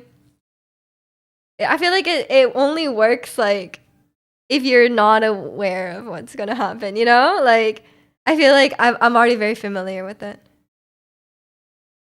That's a good game though. But to be fair, at the beginning of the game kind of drags a bit. But like it kind of plays into it though. Like I think it helps. Like if you don't know anything what's going on, then the beginning of the game kind of dragging on makes it really convincing, you know? Like it's like, oh, like I'm just playing this game, you know, whatever. When the story gets in the way of hitting the thing with the sword and seeing numbers go up. I mean, usually I'm the opposite. I'm just like, for me, usually I'm just like, the combat is getting in the way of my story, you know? Like, usually I just play on like the easiest difficulty, and so I can just get through the combat as fast as possible. When I see Doki Doki, I think of Ouran High School Anime. I never watched it, but I confuse the two. That's sus, Angel. Are you sure you never watched it? And lock him in with fork. Congratulations on being first. You were definitely the first one here. Congratulations. How are you doing today? Legit, I did it. We don't believe you. You should play 999. That game is sick. What is it about? Is it an anime? I can't, you guys know I can't deal with that. You like my hair? Thank you. Thank you. I put it in the Velcro roller today and it's like, you know. Ratsy believes you. I do not. I'm casting doubt. Mystery graphic novel puzzle game. The story is wild. Ooh. I like a good story game. I don't usually stream story games though, because I think it's like too much. Like for me, I prefer like I don't want to interrupt the story by talking, but I also want to talk to the chat. So I think I generally don't stream full on story games, right? Because then it's not very interactive with the chat. Or I have to like keep pausing the game to talk, and then it's like, you know. Kind of reminds me of the Saw movies. What? The last game we streamed was Tears of the Kingdom. I mean, not including Genshin and like Just Dance. Yes, I think. But like Tears of the Kingdom it's not very story heavy. You like us? Admit it? Never. You don't even stream games though? I mean, yeah, but I'm just saying when I did. Like if there's too much like even in Genshin sometimes there's too much dialogue and it feels very like we're just sitting here. Like it just feels like I'm just sitting here silently and like I can't deal with that, you know? I had to be yapping. I had to fill the void, you know? That's like that's why I never if I had to pick for those of you who were here when I was streaming games, what was your favorite? I think my favorite game to stream was I mean, obviously it has to be Breath of the Wild, no? Cause like Breath of the Wild was like home, you know? Like Breath of the Wild is like my comfort game. Breath of the Wild for you as well. Yeah, I think for like cause like it's such a good game. Like what can you really say? Like it's just such a good game. In Wakamin Blue Flare. I also enjoyed Sword and Shield. True, true. I love Sword and Shield as well. We had some great moments for sure. That's the thing, because it's like I thought Tears of the Kingdom would like recapture that magic, but I don't think you can. Like I think there will never be another game like Breath of the Wild, you know? Like I think it's a product of its time and you can't do it again, you know? Um and welcome in McNeil. Hope you're doing well today. You can get the non-airy games that come with the 999. The sequel, I believe it's on PS4. Or the PS5. I missed the blow yourself up. I think you're missing a word there. But yeah, that was a fun time. We are talking about that the other day. Cause like people would redeem it at the most like inopportune times, you know? Like it would just be like I would have like one health, I'd be like, oh thank God I survived, and then someone would redeem it, I'll be like, oh my God. Or they would redeem it when I'm like wind bombing or something. So it was a fun time. But the thing is, it's like I would love to go back to Breath of the Wild, but it's like we've played that game to death, you know? Like we've played so much, and I even tried like mods and stuff, but it wasn't the same, you know? Like, cause like obviously like the mods, like people did amazing, like people are really talented. They did such a good job on the mods. But it's like I don't know. Like I think with those kind of mods, like the ones that really change the gameplay or like really expand upon the game, I'm not a big fan of them like personally, like to play them. Like even with like Stardew, there's like Stardew Valley Expanded. I'm just like, oh, I will always prefer the base game. Um, how am I doing? I'm doing good, Blue Flare. Hope you are too. Give another Breath of the Wild stream. It might be nice to go back one day for nostalgia. You saved up 270k points just in case that redeem comes back. One day, one day. My biggest mistake going into the kingdom was expecting my brain to preset to Breath of the Wild. Yeah, exactly. Because like we've already played Breath of the Wild, so it's like you can't repeat that. But then at the same time, it's like the same map. I think we always talk about this, but the map being the same was, I think, the thing that killed it for me. Had such a good time at the Espa concert last night. I'm glad. It must have been amazing. How are you gonna marry the cosplay orphan? What? What? If you play expanded though, who's the cosplay orphan? Nice sweater, thank you. You love to play Breath of the Wild again too? Yeah. It's a thing, it's like I played it to death. That's the thing. Like that's why I stopped streaming it. Like it's like yeah, I stopped streaming because like there's like nothing more to do. Like I've been everywhere on the map. I've done like a bunch of challenge runs. So, like what can you really do? Collect all the Koroks, you know? Like I don't want to do that. You don't like how the Switch makes Breath of the Wild Tears of the Kingdom have that fuzzy look, but otherwise the game is gorgeous. Oh, I actually really love that look. I always talk about this. I love like the washed out kind of like soft look. I really like that aesthetic. But I know it's not. I know a lot of people don't like it. If a remaster comes on Switch too, but like, what can they really remaster? I think it's still like totally fine. Unless it's just like increased resolution and frame rate. But I don't think it would be like that not noticeable. Stardew Expanded has a farmer girl that cosplays and is an orphan. Oh. Something I keep forgetting about Breath of the Wild, even though although the difficulty spike from enemies is very early in the game, you do also get unlimited cubic and spherical remote bombs very early in the game. True. And you can use those to kill a lot of things, you know? You could kill a Lionel with those if you really want. It might take you like 40 minutes, but it's possible. I'm definitely a bomb enjoyer. There's a few things you could have tried. I can't think of anything. Sorry, I kicked my desk. Did you even finish do you even finish the museum collection in Stardew? No. I don't do like anything. I recently got the achievement. I'm missing I recently got the achievement like cook 10 dishes. I was like, damn, I never cooked 10 dishes. Like, what? There's so many things I have not done. And I don't like fishing too, so I don't do a lot of fishing. But now I'm gonna level up my fishing to 10 because of the mastery, the new mastery thing.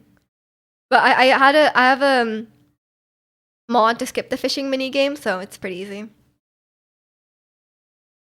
Unlimited bombs such as Swiss Army knife. Yeah, I miss the runes. I don't know. I feel like aside from Ultra Hand, I didn't really like the runes in Tears of the Kingdom. Like Fuse was kind of stupid. I did not like Fuse, and I don't remember the other ones. Oh, Recall was good. Recall was good. But like Ascend or whatever it's called. What is it called? Ascend. That one. Like I always forgot it exists. Like I'm like, when would I use this? Like what is this?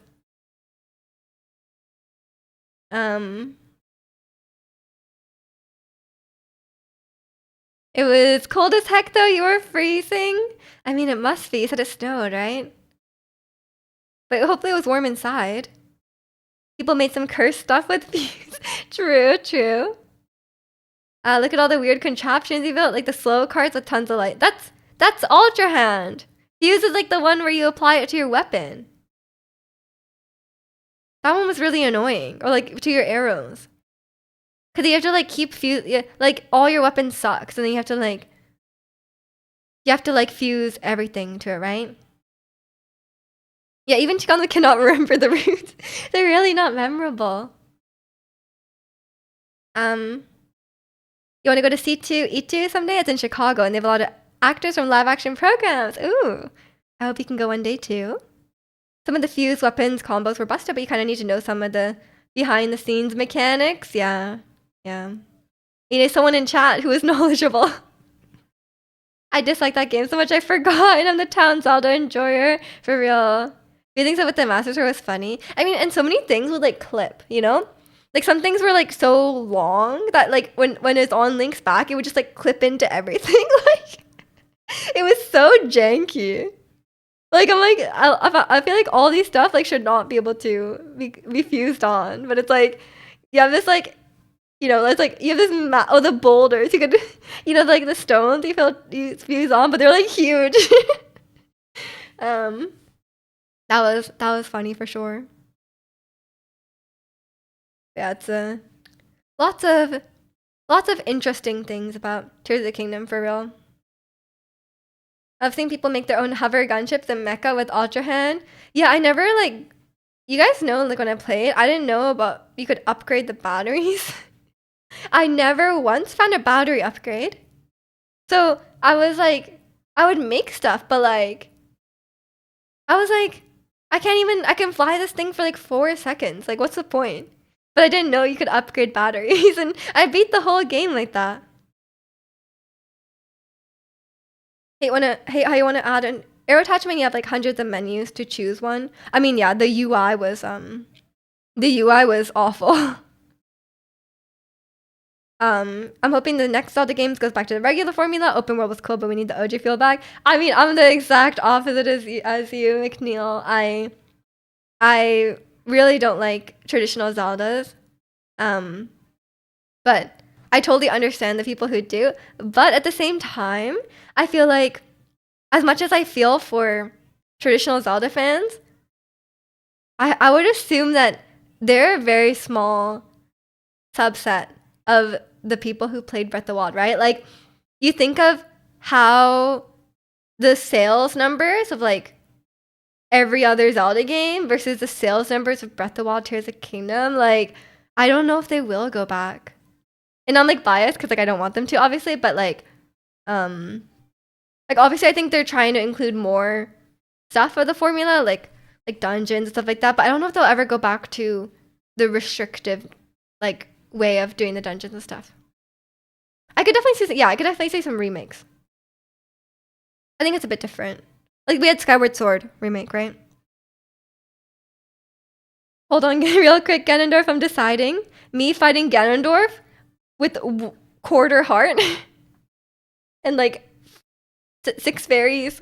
That was it. I didn't know about the gloom food. I did not know about the gloom food. So I had no food. Or I had no hearts.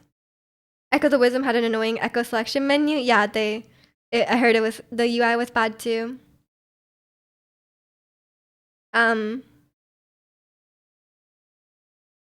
Me just should try Raft. I've played Raft. There's, sorry, I already, yeah, Ocarina of Time remake. I could definitely see them doing some remakes. Wouldn't it just be the same map though, unless they go outside of Hyrule? I mean, they could make a new Hyrule, right? Or they could just make a new map. I don't really mind. I don't think they'll use the same map again. I think it would be so lazy to use the same map again. Like I don't think you can get away with it a third time. I think they barely got away with it this time, and they didn't get away with it for me. I'm really upset about the reuse of the map. I just want the combat to be busted in the new iteration. Yeah. I mean, it's gotten repetitive, I think. Last I heard, Tears of the Kingdom was going to be the last to use the Breath of the Wild Hyrule layout. I mean, yeah, why would you use it again? I feel like it's like, for a game that's so much about exploration that like, you can't just use the same map. Seems like Miji beat a lot of games without knowing stuff. Well, really, it's chat's fault because they didn't tell me. No one told me about the battery upgrades. I'm going to blame chat.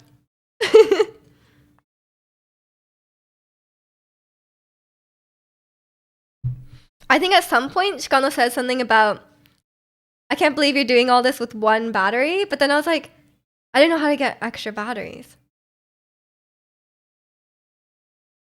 As long as they keep it fresh, I don't mind open world gameplay. Yeah, I don't want them to reuse the same map. Absolutely not. That would be... I didn't even like it in Tears of the Kingdom. But yeah, I definitely have a lot of opposite opinions from Zelda fans because Breath of the Wild was my first Zelda game, right? So I think I hold more of the opinions of the general public who are not like traditional Zelda fans, right? Which I think is the majority of people who played Breath of the Wild. Because like, I don't think there's... Like, Zelda was always well known, but it was never like crazy popular as Breath of the Wild, you know? Gotta max out my batteries with the deep glitch before the patch. Oh yeah, I should have done that. Didn't it the normal way would have took forever. True. This common folk, me, the normie. Wasn't one of the first Sky Island quests upgrading your battery? I don't think so. I think I just had one. What do you mean the first Sky Island quest? Like, how would you know where to go first? And welcome in, Ruska. You don't know about that? First Zelda game was really popular. I mean, if you look at the sales numbers, though, like Breath of the Wild is like Breath of the Wild and Tears of the Kingdom like outsold everything by like a long shot. But yeah, you guys know my unpopular Zelda opinions. Like obviously I don't like the traditional dungeons and like the quest. Sorry, not the quest. The dungeon items. I think the dungeon items are silly. Me would have done it anyways with the quest, true. Like is on the path of the Sky Island quest chain. Yeah, I don't think I did that. Yeah, I guess I didn't do it because it was a quest. Okay, but to be fair, okay, Breath of the Wild was the first game I played that had like side quests and stuff like this, okay? Because like I did not play many games before, and this is the first game that I played that, or I played God of War, I guess.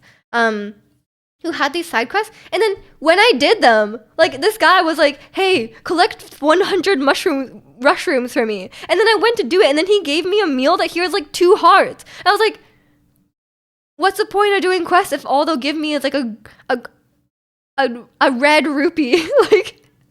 Like come on. So I feel like I was trained. I feel like I was, like trained by like negative reinforcement to like not do quests, to not open treasure chests. Because every time I'd open a treasure chest, it'd be like one topaz. And I'm like, what's the point of opening this treasure chest? So I started ignoring them.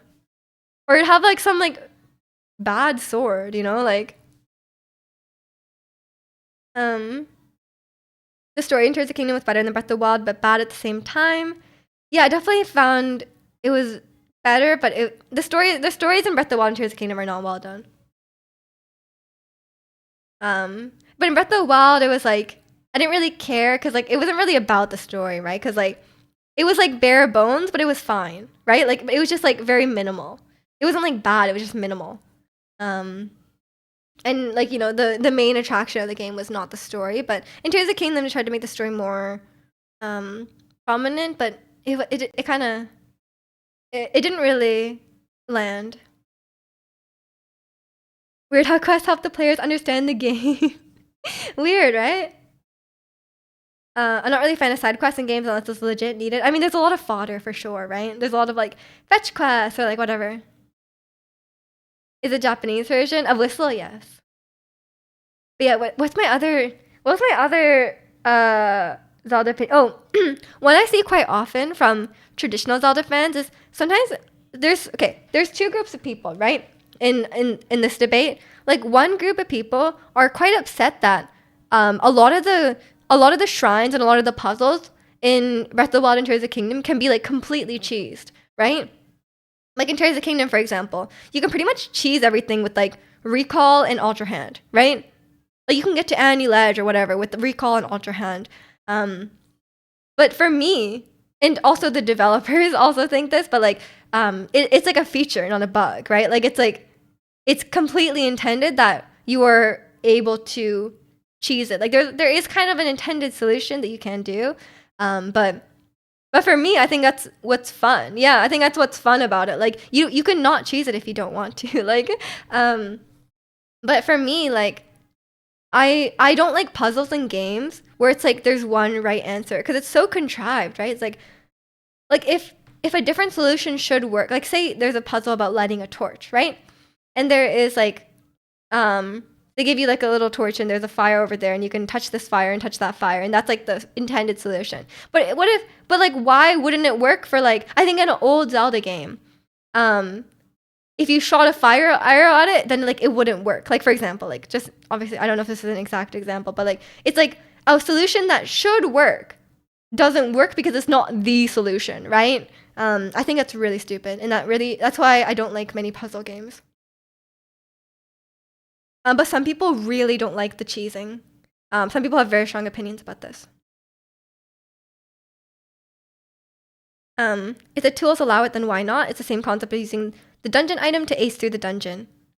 Yeah, exactly. I just I think the dungeon item is a bit contrived because it's obviously like this one solution. You have to use this new item that you just got, and it's very formulaic, I guess.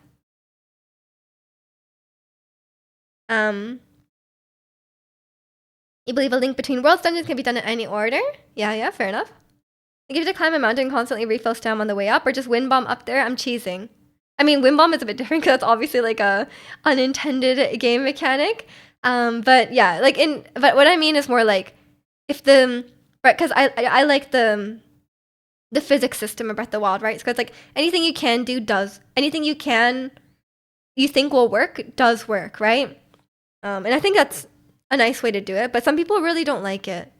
And I also see people a common complaint also is like this comes from more like experienced players, and I do understand what they mean, but a lot of people don't like how you can eat at any point in the game, and you can just like pause if you're about to die and then just like eat like 1,500 apples and then continue, which I do understand. Like obviously there's a lot of like people want more difficulty in the game, right? But like as someone who, like I said, Breath of the Wild is like the first like action kind of RPG game that I played.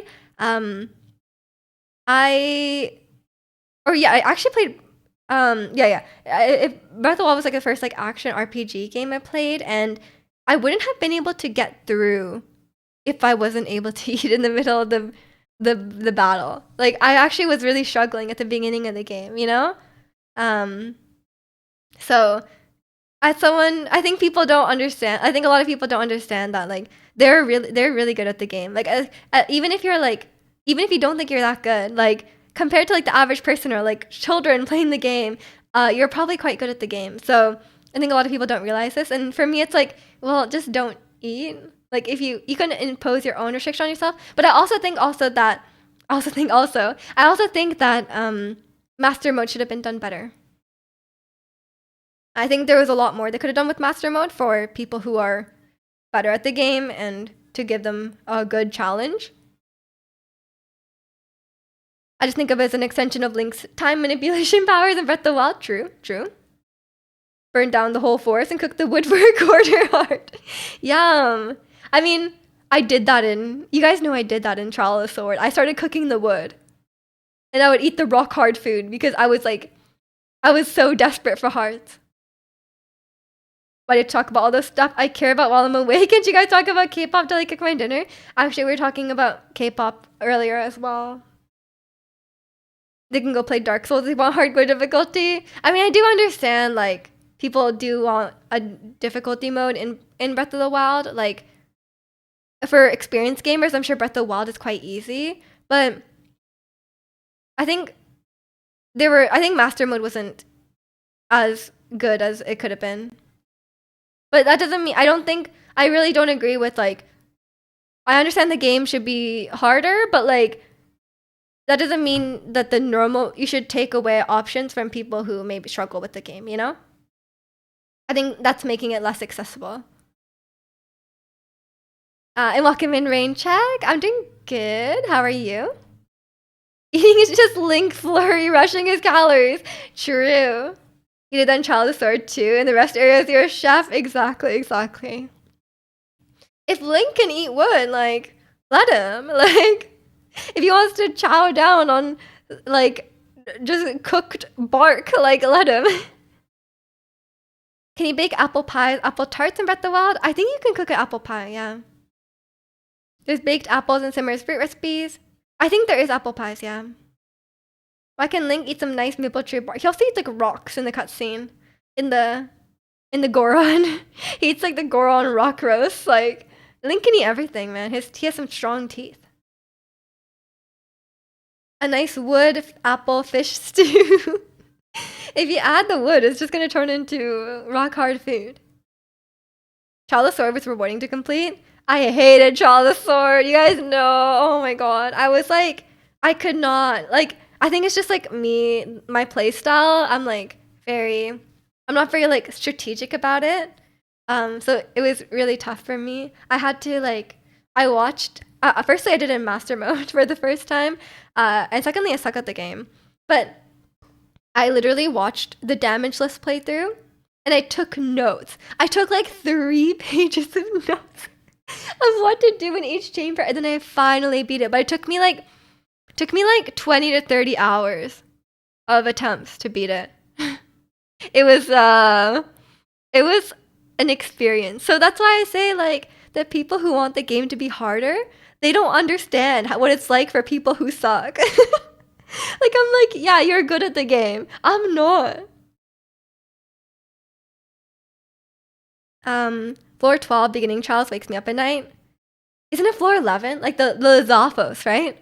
The 3 Lizalfos and then the beginning trials suck. Child of the Sword totally rewired how I thought about Breath of the Wild combat. Yeah, Child of the Sword was more like a puzzle, you know? It's like you gotta keep the material, you gotta keep the like items or like weapons you get, and you gotta be like very strategic about it, which I suck at, that's why I was struggling, I think. The grind is real, yeah, it was an effort. Miju's a big nerd, min-maxing, started taking notes on a dungeon. I had to, I couldn't get through. Lizalsos in the waters for Brony to your life. I believe it's 12. Yeah, yeah, whichever one. Yeah, we know. Everyone who's played Child of the Sword knows about the Lizalfos level, especially in Master Mode, because they go in the water and then they heal. And it's like, oh my god, it's such a disaster. Ancient gear arrows were the... You mean ancient arrows? Because I think ancient gear arrows did not exist. And welcome in, Joaquin. You never even got to the Lionel stage. Honestly, it's okay. It's okay. It's so tough. It is a really... I can share my notes with you if you want. I got you. If anyone needs my notes, like, I got you. The tipping point was figuring out how to beat the floor with the lit torch. Did you do that? That is crazy. Yeah, just have like terrible memories of Child of the Sword. You made notes? I did. I watched the damage list one and then I took notes on exactly how they did it. It's easy, just not the Lizalfos floor. It's easy for you, Chicano. You know, it took me like 8 hours to reach floor 5. Because I sucked at floors 1 through 4. I mixed up the ancient gear from Yu-Gi-Oh! Yeah. I mean, I don't know that, but yeah. Ancient arrow. You can abuse a Lizalfos AI. Yeah, you just have to like... I mean, at least in the official strategy for that, or like the speedrun strategy, like you like chain the sneak strikes, right? You like... You sneak up behind them, you hit them, and then you go around the other side, and then they don't see you. That one dark room was not cool though. Oh, there's so many rooms that weren't cool, let's be real. Watch P5 speedrun Charles, he's the best at cheese. I think when I did it at the time, I don't think he had done the trials, like the speedrun. But now he's done like all of them, and I think he has world record of all of them. I was looking at the leaderboard recently, I'm like, dumb. But yeah, it's a... After... The speedrun is a bit different. Like, they use some, like, more... Like, obviously they're going for speed over not getting hit. That's why I watched the damage list one, because... Oh, sorry. That's why I watched the damage list one, because, like, that one is, like, what you kind of want to do, right? As a casual player. Remember just staying in those break rooms and just too scared to go forward? Pro tip. We were just talking about this. You can cut down the wood in the break room, and you can cook the wood for a quarter health. It's, like, desperate times call for desperate measures. Bringing out shots for the dark rooms is kind of fun. Yeah, I gave up on figuring out the shots. I resorted to the notes because it was I am not strategic. I am not the strat guy. Yeah, it's I think that's why I struggle with Child of the Sword. It's just like being strategic and thoughtful about the combat is not something I do. I just run in screaming. Pull up a Home Depot for groceries. Just need a little 2x4, you know? That'll be some... I'm gonna meal prep for the rest of the week. Yeah, it's a... That was a time, man, doing the Child of the Sword, man. That was rough. Oh my gosh, I do not miss that. I think fighting a Lionel with remote bombs was easier, because at least I could just rely on my reflexes, you know? Quick 2x4 casserole. I found the wood more useful for making bonfires for updraft. That's true, that's useful too. But if you have a way to start a fire, then like, I'm sure you could find an updraft somewhere, you know? And welcome in, Star. Hope you're doing well today. I'm just going to the bathroom. I will be right back. Enjoy the Mallow Mart in the meantime. Have fun. Seeking a Zelda. Mallow Mart time.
Okay, I'm back.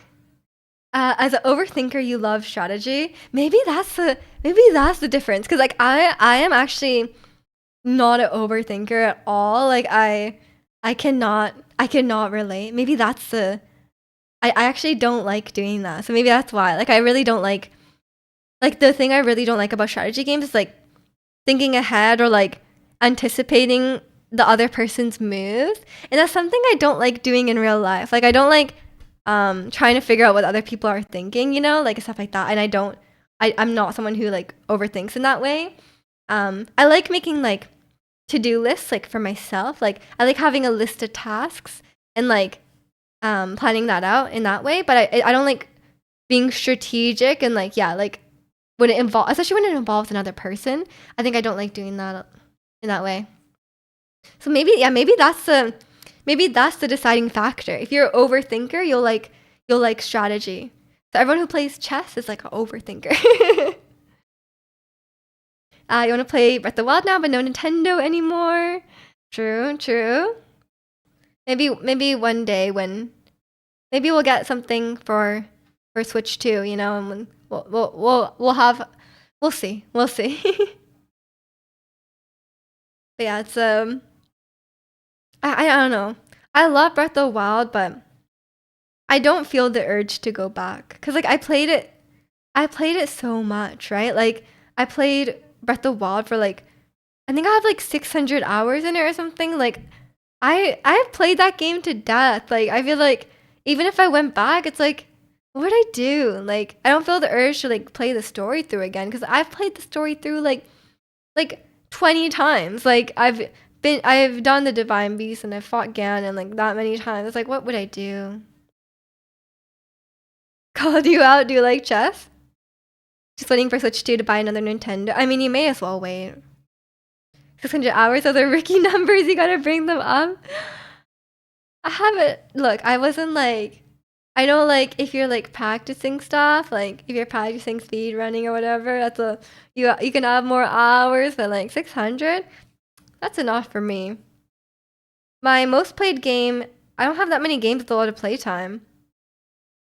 Um, next highest playtime is probably Stardew. I probably have like 300 hours. Um, and then after that, it's like everything is probably under 100, like far under 100. You like chess, but you suck at it. That's okay. That's okay. Chess is hard. And thanks for the 7 stream streak. I hope you enjoyed that music video. Um, I think the music stopped. There we go. 600 a lot is for normal gamers, unless you play like Fortnite or whatever is infinite. That's true. Multiplayer games are a bit different. But yeah, for me, like 100 hours is a lot. I don't know. I don't have a lot of. I'm not. I don't have a lot of playtime in that many games. Um, Switch 2 needs to be enough of an upgrade for me to get it. Otherwise, I'm keeping your Switch 1. I'm gonna keep my Switch 1 until it's like dying, honestly. Unless the only reason I would get a Switch 2 is like if a game was not backwards compatible or my original Switch was like a bit slow or something. But my Switch is not. I got it for Animal Crossing, so it's just 5 years old now, and I don't have like a lot of playtime on it. I don't even have like Joy-Con drift, so I think I'm okay for now. I feel like I spent at least 100 hours looking up stuff for things you didn't know. Yeah, see, your kind social. It's different. It's different. Like I was playing like a casual. Okay, I wasn't mining for information. I'll let you guys do that, and then I watch the video. What do you think that will be on Switch 2 besides Mario Kart? And Pokemon Black and White. You're hoping Smoosh, Super Smash Bros. There'll be an ultimate game, a new game in Ultimate Deluxe. Super Smash Bros. Ultimate Deluxe. That'd be crazy. Keep Switch ones until it comes retro. Sell it for big bucks. Like when? Like 50 years from now? You're not gonna get Switch 2 too?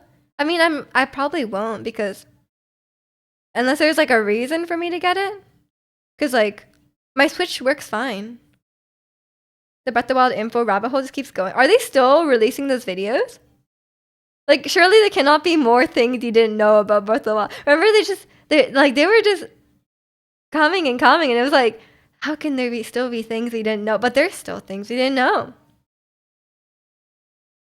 And Lock'em Pokemon, you're gonna get the Switch too if the Zelda and Pokemon Switch games are compatible with it. Of course, of course. I think they said it would be backwards compatible. Only 50 years for the big bucks.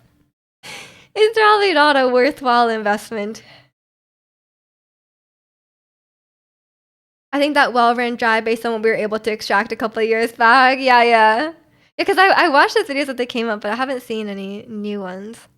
But I think it's like, there's only so many things you didn't know, you know? Like, but there was quite a few. There's quite a few. But maybe just move on to Tears of the Kingdom? The extractor code was pretty incomplete last I checked. Oh. Are they still working on it? I mean, Breath of the Wild is still pretty active. I think it still will be for a while, you know? Do you think the hide and seek game with the 10 Sunflower will run better on Switch too? Who knows? Who knows? It's really hard to say. I think, judging by the way Breath of the Wild ran, it's, I don't think it's a hardware issue as much. Like, I think hardware will help, but I think their game was poorly optimized. Because, like, it's not really any more graphically intense than Breath of the Wild. And Breath of the Wild ran fine. So I don't think it's a hardware issue. I think it's the game. But yeah, those Sunflora were an experience. And the 1 FPS windmill was interesting, very interesting. I think it's mostly modders pushing for more extraction and decompiling. That makes sense. Yeah, I did try a few mods. I like randomizer and stuff, but I don't know. I never really got into like the gameplay mods, like adding more gameplay. Even the Switch shop menus be laggy. True. And welcome in, Maestro. How are you? Yeah, I'm not too like invested in the Switch too. Like if it's just new, I'm more invested in the games. Like I'm more invested in new games, right? Like I don't really care about hardware personally. I'm not like a tech guy. I know I work in tech, but like I'm not a tech guy. So I care just more about the games. But we'll see what games come out and what I will end up getting because I don't know if I'll get the next Pokemon. I think there would need to be significant improvement before I wanted to get the next Pokemon game.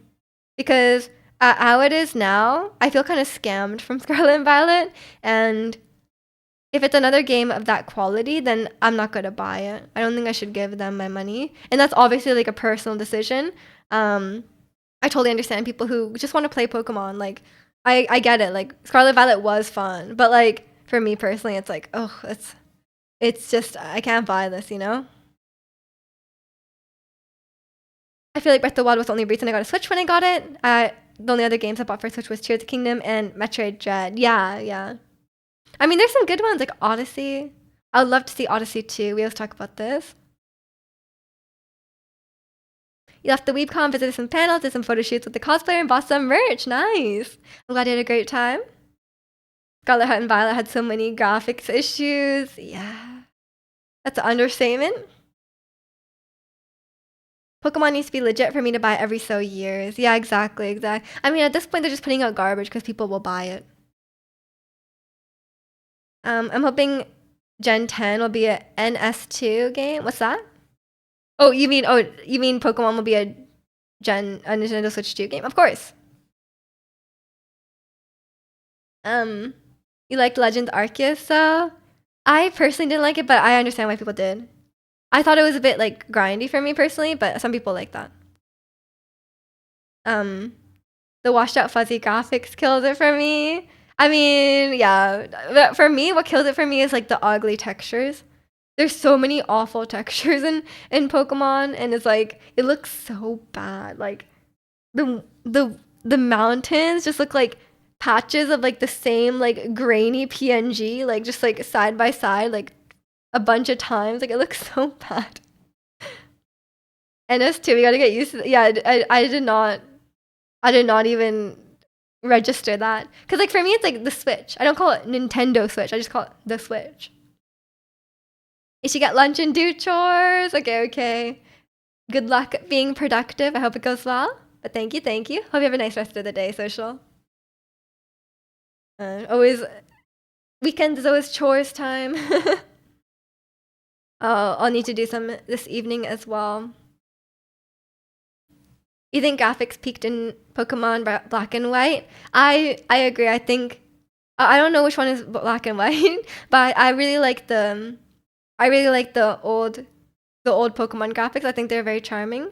As much as I feel the same way about old Pokemon that I do about old Zelda, in terms of the gameplay itself, I think the graphics are very charming, especially the pixel graphics and the 2D graphics are very charming. You gotta bounce too. See what I did there? Yeah, but it wasn't a great joke. But yeah, take care, Chikano. Drive safe if you are. Need to go back to how Brilliant Diamond looked. That style was fine, or the 2D look. I didn't love that. I didn't love that. I think that's an unpopular opinion. I know a lot of people really did not like the remakes. See you mortals later. Okay, okay, see you later. And welcome in, Seta. That's such a cute emote. You have little Piplup.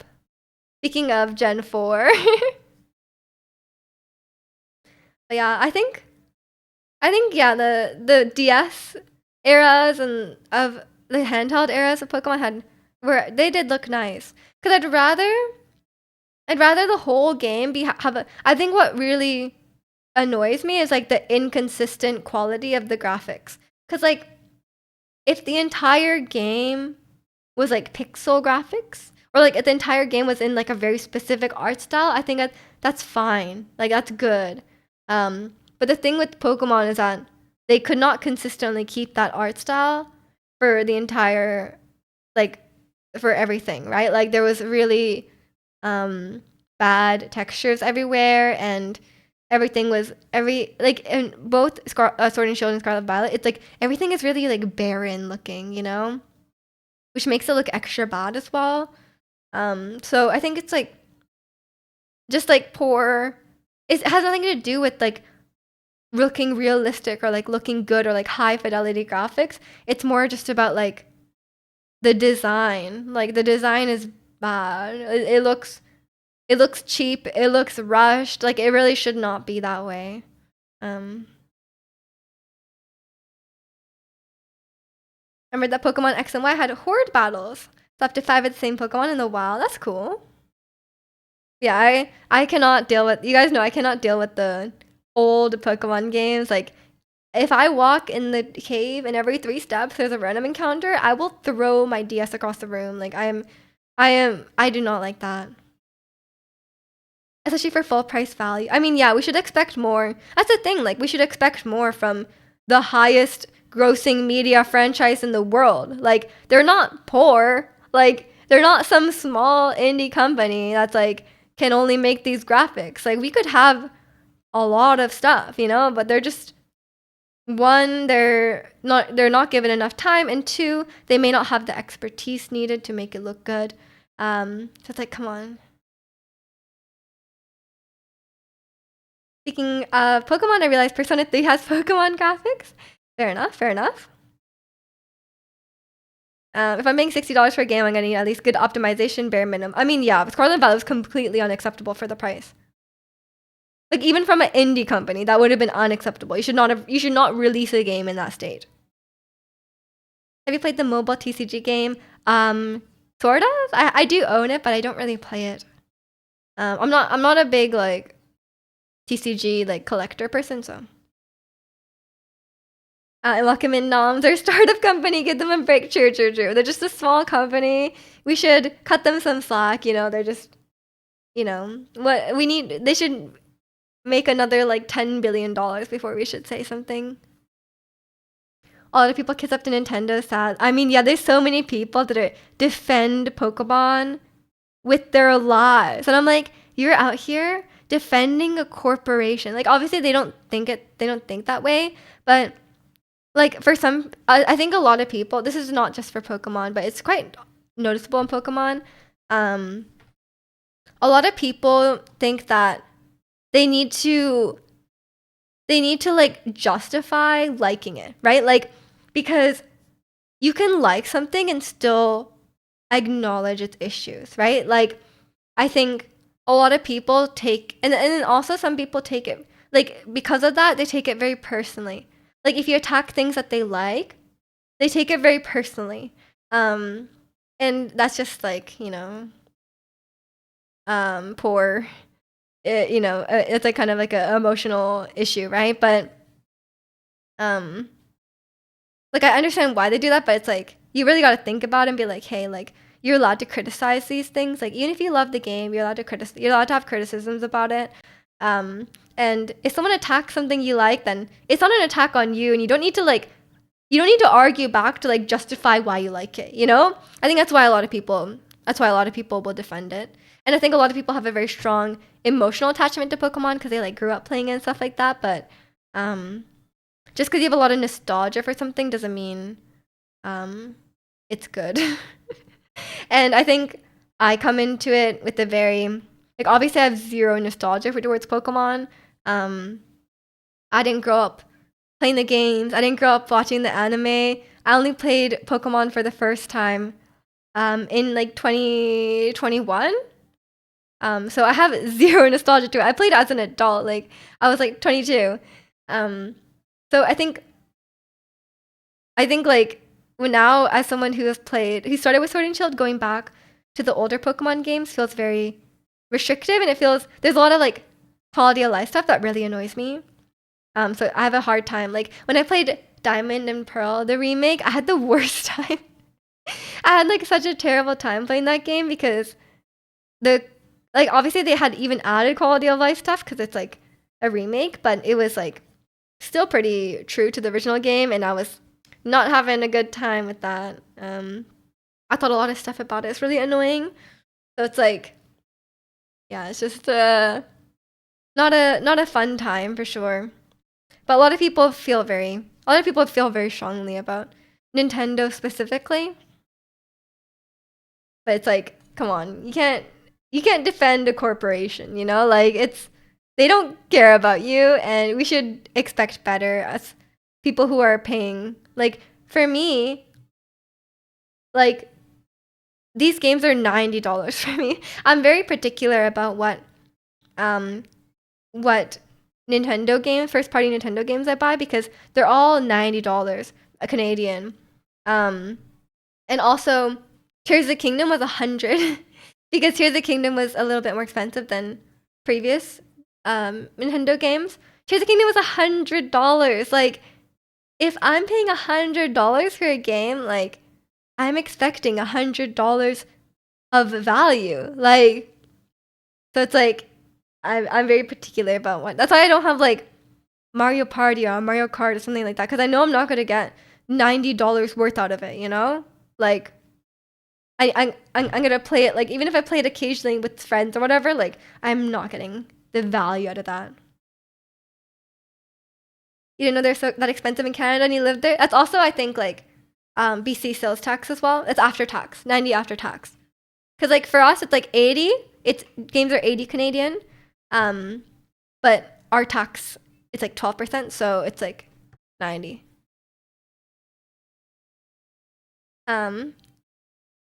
Expect $100 for $100. Exactly. You're quick to call it Nintendo. I remember when Joy-Cons are having the drift issue, I'm like, maybe if it wasn't made out of cheap, lazy material, it would work. Yeah, exactly. I'm a huge like I really hate the Procon. Like the quality of the Procon for the price. Like I have a PlayStation, and this controller is the same price as the Procon, and it has a D-pad that works. It has this touchpad that like no one really cares about, but it does exist. It has a microphone. It has speakers. It has adaptive triggers that like when you press, it can have like resistance. And it has all these features, and it's of higher quality. And it's the same price as the Procon that has nothing. It has none of these features. It has rumble, and that's it. And the D-pad barely works, and it's like, that is not a good value for the money. And welcome in, Nibon. You have a problem. What is the problem?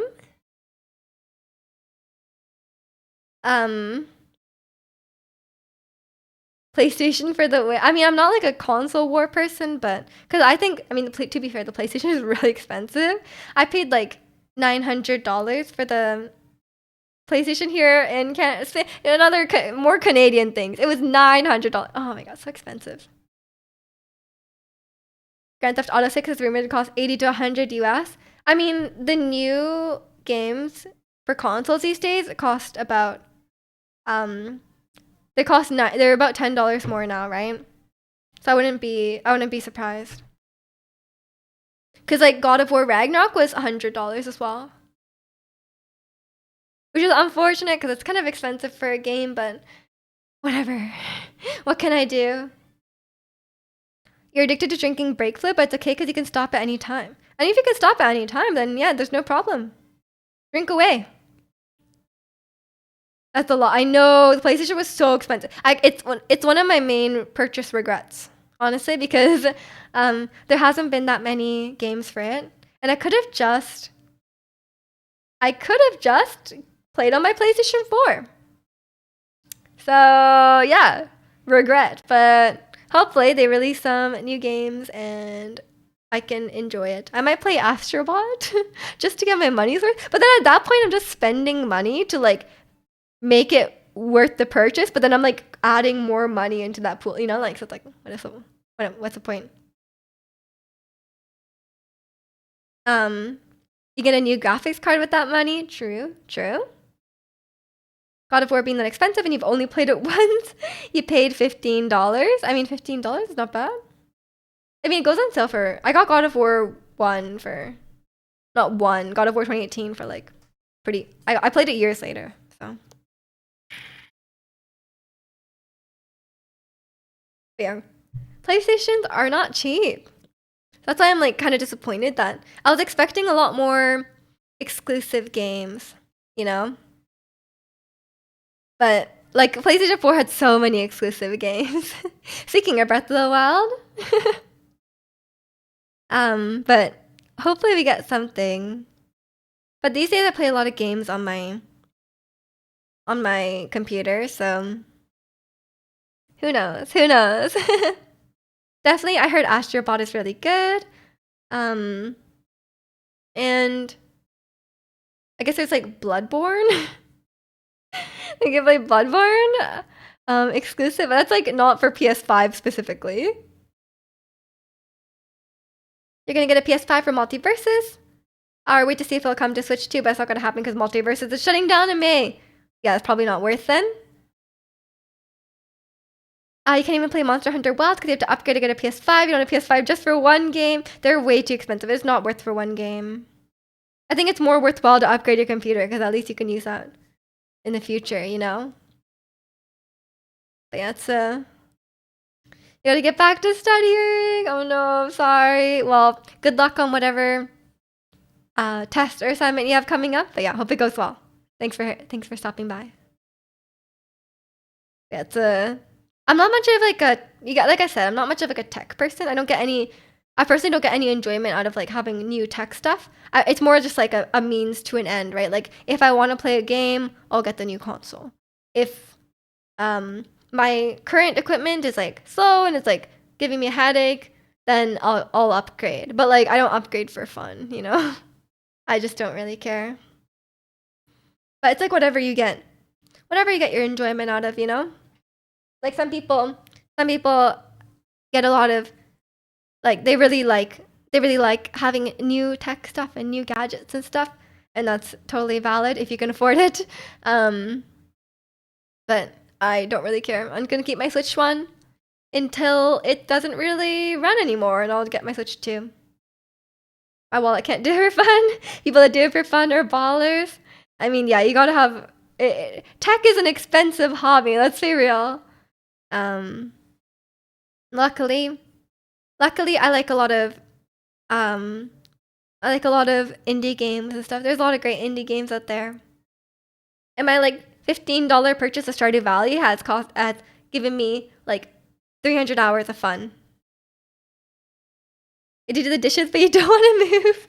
What do? Um, just lie there and pretend the dishes don't exist. That's what I would do. And just do them tomorrow. You'll have more energy tomorrow. It's already too late, you know, it's already basically the next day. Like, may as well just leave them. At least, like, rinse them off, though. They're not, like, all gross.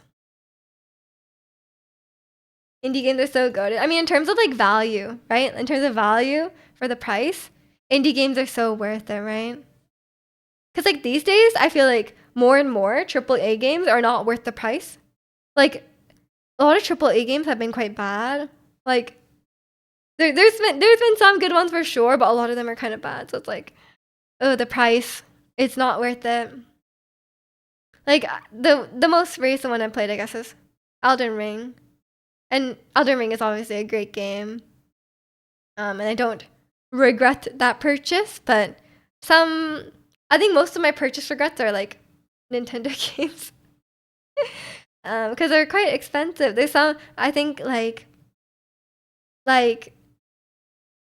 Pokemon Snap, Pokemon Scarlet Violet. Oh my god, I bought the DLC for Pokemon Scarlet Violet. What a waste of money. That was such a scam. Now games are hitting the $70. Yeah, that's us is hitting 90. Cause like they used to be 80, and some games are 90, which becomes $100 after tax. That's why I paid $100 for Tears of the Kingdom and God of War. Nintendo games are so pricey. You can get some bangers on a Steam sale for like single digit zeros, but Nintendo refused. Yeah, and the fact that the games don't get cheaper when they're old as well. I guess for them, it's just like people will pay. So they just know people will pay. You might want to buy a Switch 2 to move your data over from your Switch 1 once you hear that Nintendo will stop selling Switch 1s. Why? Those Nintendo defenders make it hard? I guess so, yeah, because like that's the thing, with Pokemon too, because like I think like we all know Pokemon is like the quality is terrible, but we keep buying it, and like I'm part of the problem too. Like I bought Scarlet and Violet, and it was awful quality, but I played it through to completion, and yeah, I had a good time, but like I don't know. But yeah, there's always gonna be there's a lot of Nintendo. I think some franchises really just like attract those fans, like those diehard fans. Speaking of Elden Ring, FromSoft fans are so defensive. I was looking at Reddit threads about like because a new like co-op game is coming out for Elden Ring, where it's like you can play with one player or three, right? And then so a lot of people were complaining that like why can't you play with two? And then so many people were like defending it. There was like, but they were being like downvoted to be fair. But like there was a few people out there like defending it with their life. They're like, oh, it's because of the game balance. And it's like, you know, they balance the games. Like they could choose to balance for two players. They're like, no. Like they made this boss that it's a Hydra, has 3 heads, so you need 3 people for the 3 heads. I'm like, look, there's solutions for this. It's not like a cut and dry issue here. Like, come on. FromSoft fanboys are kind of the worst. Yeah, because they have like a big ego, and they think like they place a lot of value on. They're very gatekeepy, right? Because they place a lot of value on the game being difficult. even though the creator of the game that they worship uses all of those like, you know, easy mechanics like summoning and stuff like that. So it's like, come on. I think they're just the worst because they're very gatekeepy. It's like, yeah, it's just, and they're very rude to people who are playing casually or like they're very rude to people who maybe are not good at, and they want to be like, they want to gatekeep it in terms of accessibility and stuff. FromSoft games are peak gaming for me until I got the Final Fantasy VII remake. I mean, they're both great games. Like, why would I replay them when you could play Final Fantasy VII? I mean, fair enough, fair enough. Get off your high horse and go die 1,000 times to the boss like the rest of us. I know. I mean, there's nothing wrong with being good at a game. Like, obviously, like good for them. But like, gatekeeping is never cool. You know, like gatekeeping is always like, and I feel like I've noticed this a lot. I made the mistake of like trying to read what people thought about, you know, because we've been talking recently about like Genshin and like how I've been kind of feeling jaded towards Genshin because of they're going a bit heavy on the fan service and stuff like that. But the people out there like defending it is like, they're so annoying. Like they're like, oh, like what do you expect? It's a gacha game. Like there's gonna be this fan service. Or like, what do you expect? It's anime. Like these are the tropes. Like you have to just deal with it. And it's like those. I think it's just like the weeb defenders. I don't know.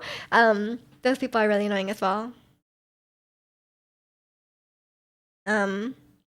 And there's still a lot of, sometimes I've been watching some videos about like the game industry and stuff like that in general, but sometimes I end up on the wrong channel and the comments are full of like Gamergate bros. Like like no joke. I saw a comment that was like, I miss the pre-Gamergate days where it wasn't so woke, you know? And I'm like, where did I end up? I'm like, sometimes I end up on like some random YouTube channel and it's like full of these comments and I'm like, what am I watching? Yeah, it's like, I don't understand. Those people still exist. Those people definitely still exist. I mean, we know because like, you know, there's been like controversies or whatever that are like, oh, like because of Aloy is not hot enough or whatever. Like, come on. Or like Abby from The Last of Us, stuff like that. Those people still exist. Tried replaying Bloodborne in a Stylesborne run just to drip his fit, but I don't know, maybe I just don't have the skills. No, you got the skills, Angel. You're gonna crush the game and look drippy. The story is completely different in the remake, kind of a paraphrase, more stuff with Cloud and Tifa in the beginning. I mean, yeah, it is a remake. I was watching Squeaks watching the PlayStation State of Play, and he pulled up Asmongold's chat a few times, and there was minorities. How dare they? Minorities on screen? And it was an avalanche of DEI game, woke game. Oh my god. Yeah, there's people. It's crazy how many of those people still exist. And like the fact that like every game like let's use Gamergate as the line, but like those people genuinely think that like either the protagonist of the game is like a white man or it's like woke, you know? Like it's like come on, like it's not like, why is it not woke when it's like some white guy, but if it's just like some woman or like some person of color, then it's woke. It's like, what? It's still like just a person. Like white is not like devoid of race. Like that's also a choice. Like it's so weird. Or it's either like there's straight relationships or it's woke. It's like gay people like just exist. Like is their existence woke? Like come on, it makes no sense. You get YouTube recommendations of Chuds talking about how Avowed is going to flop because it's woke and DEI. And the game director has gone mad because they said they don't want the gamer gays to be fans of their games. They feel personally offended, yeah. I was confused of how people call the new Witcher game woke for having a female lead. I know, it makes no sense. It's like, it's literally just like, do they know that women exist? Like, maybe they don't. Maybe they're just confused. They're like, oh, why would you put this creature in our game? Like, we all know women aren't real. Maybe that's it. Maybe that's it. Yeah, it literally makes no sense because, like, obviously, like, every game, like, 99% of games are, especially like older games, it's either like a male lead or it's like a really overtly sexualized female lead, right? Where you just like stare at their ass the whole game. And like no one had a problem when every game was just some generic white man, you know? But like now that it's like different types of people, like now it's an issue. Like, come on. Well, because when there's a woman and I don't find her hot, true. The Aloy stuff, people were so mad. It's like, you know, like not. It's so weird, so weird. They clearly didn't play The Witcher. Yeah, and that's also weird for Witcher, right? Because it's like it's not like they made Geralt a woman, right? Like I could understand being upset about that, but like Ciri is like a pretty prominent. Like I haven't played much of The Witcher, but like she's a pretty prominent character in the game. Like it completely makes sense for her to be the next lead. Like what would you like? Example, like if Zelda was the next lead of the new Zelda game, like that would make perfect sense, right? Like it's like who else would it be? You know, like imagine being like, oh, we don't want to we don't want to make you know, like it's just yeah, it's just so weird. So there's people Zelda Z, I know. Echoes of Wisdom and Nintendo being so woke. And like, you know, it's like Nintendo's like the last people who will be woke. Like, come on. But yeah, it's crazy that those people are still out there. Like sometimes I end up on the wrong side of YouTube and I look at the comments and it's like all people like in this like weird like thing like agreeing with each other about this. Like I can understand like sometimes it's a bit heavy-handed. Like if someone's like if they're going so far and be like, oh girl power, it's like so heavy-handed or whatever, like that's valid criticism, but just having a female protagonist is not anything to be upset about. One day Nintendo's gonna find out gay people exist and then gaming will truly be dead. Their one last like pillar of non-gamer game. It's over, you know? I mean, yeah, I think people are that the worst I think the worst fans, at least that I've seen, are the Last of Us like the Last of Us fans. Because they get so mad. I think they get like especially riled up because Neil Druckmann, who's like the director of those games, he actually goes out of his way to include like these kind of like characters and these kinds of topics in his games. And people get like really mad about it. Especially because like they did it quite early. Like The Last of Us came out 2014, and there was a DLC in that where it was revealed that Ellie is gay, right? And it like doesn't affect the story in any way. Like it's just like kind of like her origin. She has like a cute little like teen romance in the DLC, and like people were really mad at the time. Like obviously, like you know maybe it's like okay, like it was a while ago, but people are still mad now. Like people are still mad about The Last of Us, and those fans are like actually the worst. They're like really weird. And I kind of just associate that with like they're still like stuck in the 2010s era, you know, like those types of people. Um, it's crazy. You're mad that it was unskippable dialogue? I love the um I love like a awkward teen romance. Like I think it's so cute. Like in Stranger Things. I think it's really cute. But I'm a big fan of Joel and Ellie, so like I have my criticisms with The Last of Us. Don't get me wrong, but it has nothing to do with it being woke.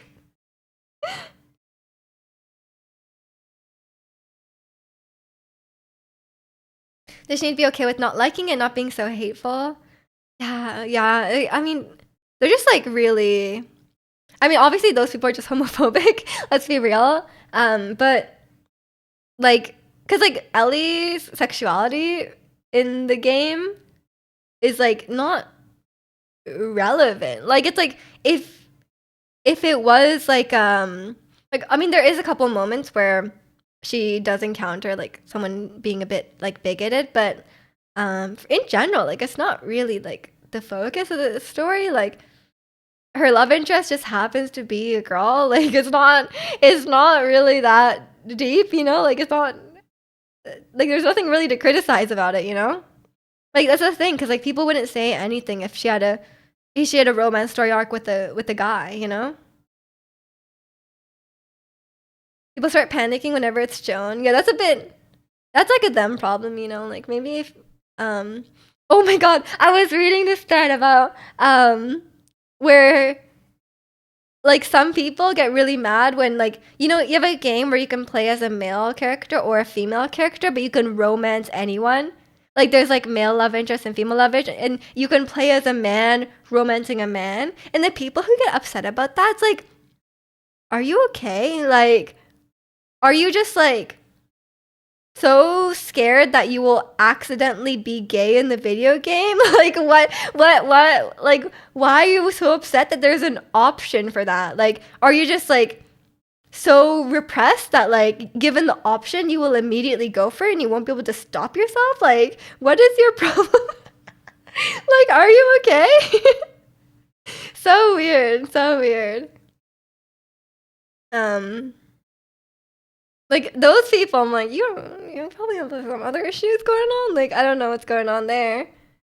God forbid people have options. I know. It's like when people are so upset that there's like an option, it's like just don't choose you don't have to choose the option, right? Like you can just you can just not use it. Like so weird, so weird.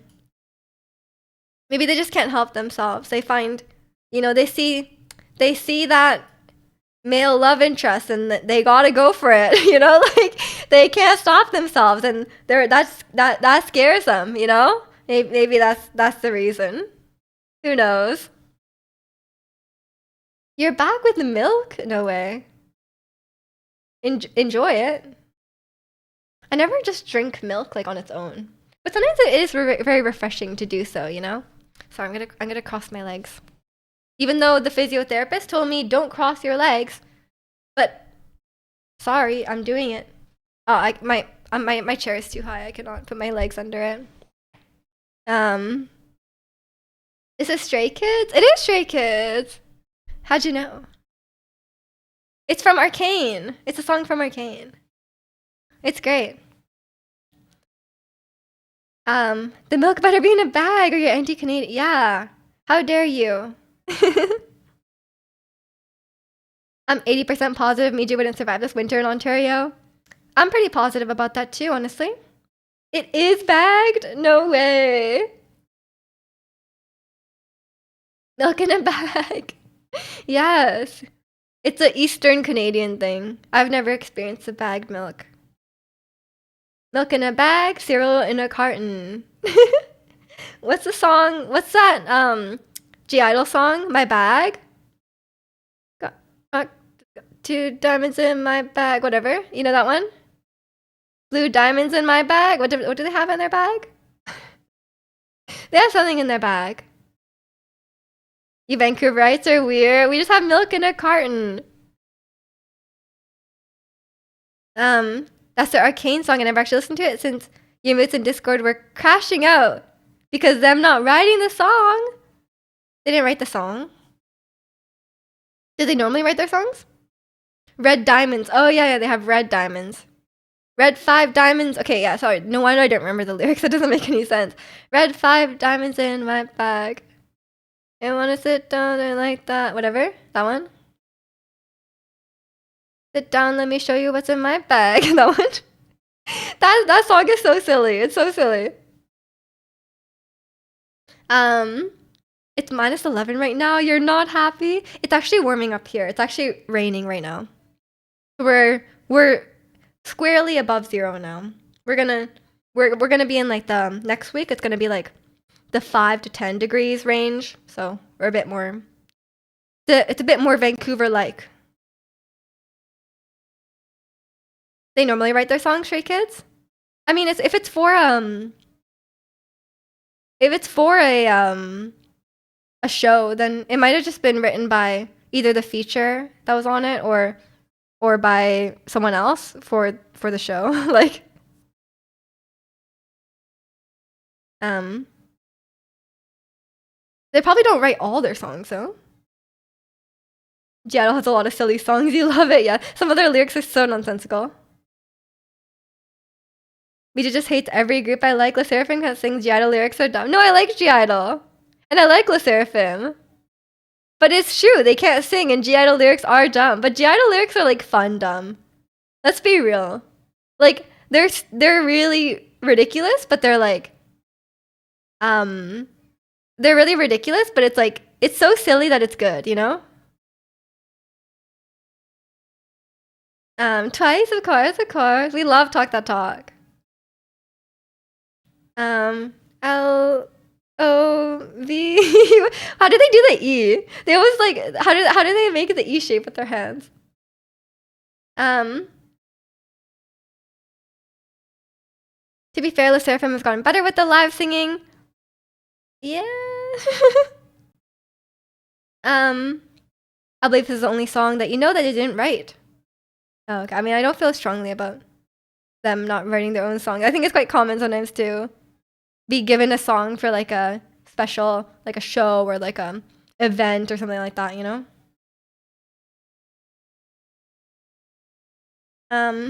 Like maybe I don't think it's anything to get upset about, you know? Because like sometimes someone else wrote a song and they're like, Stray Kids will be perfect on this, and then they, you know, they get given the song and they're like, yeah, we'd love to sing this for Arcane.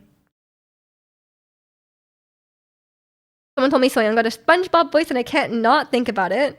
Does she? Can you sing Toxic by Meow for your birthday in May? No, we're not doing the birthday song thing. I told you. Break arms trying to do the E? Do they do it with their hands or do they do it with their arms? Is it like... How do they do the E? It's like...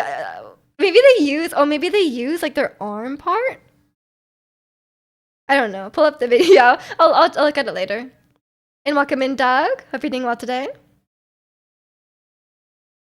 No, we love Soyeon. Yeah. Speaking of idols who write their own songs, she's great. She's great. I'm a big fan of. I like Mion from because I watched her on Running Man. She was really fun. She's really funny, and she's very pretty. Your channel was top recommended on your front page. Let's go. Let's go. I am grateful.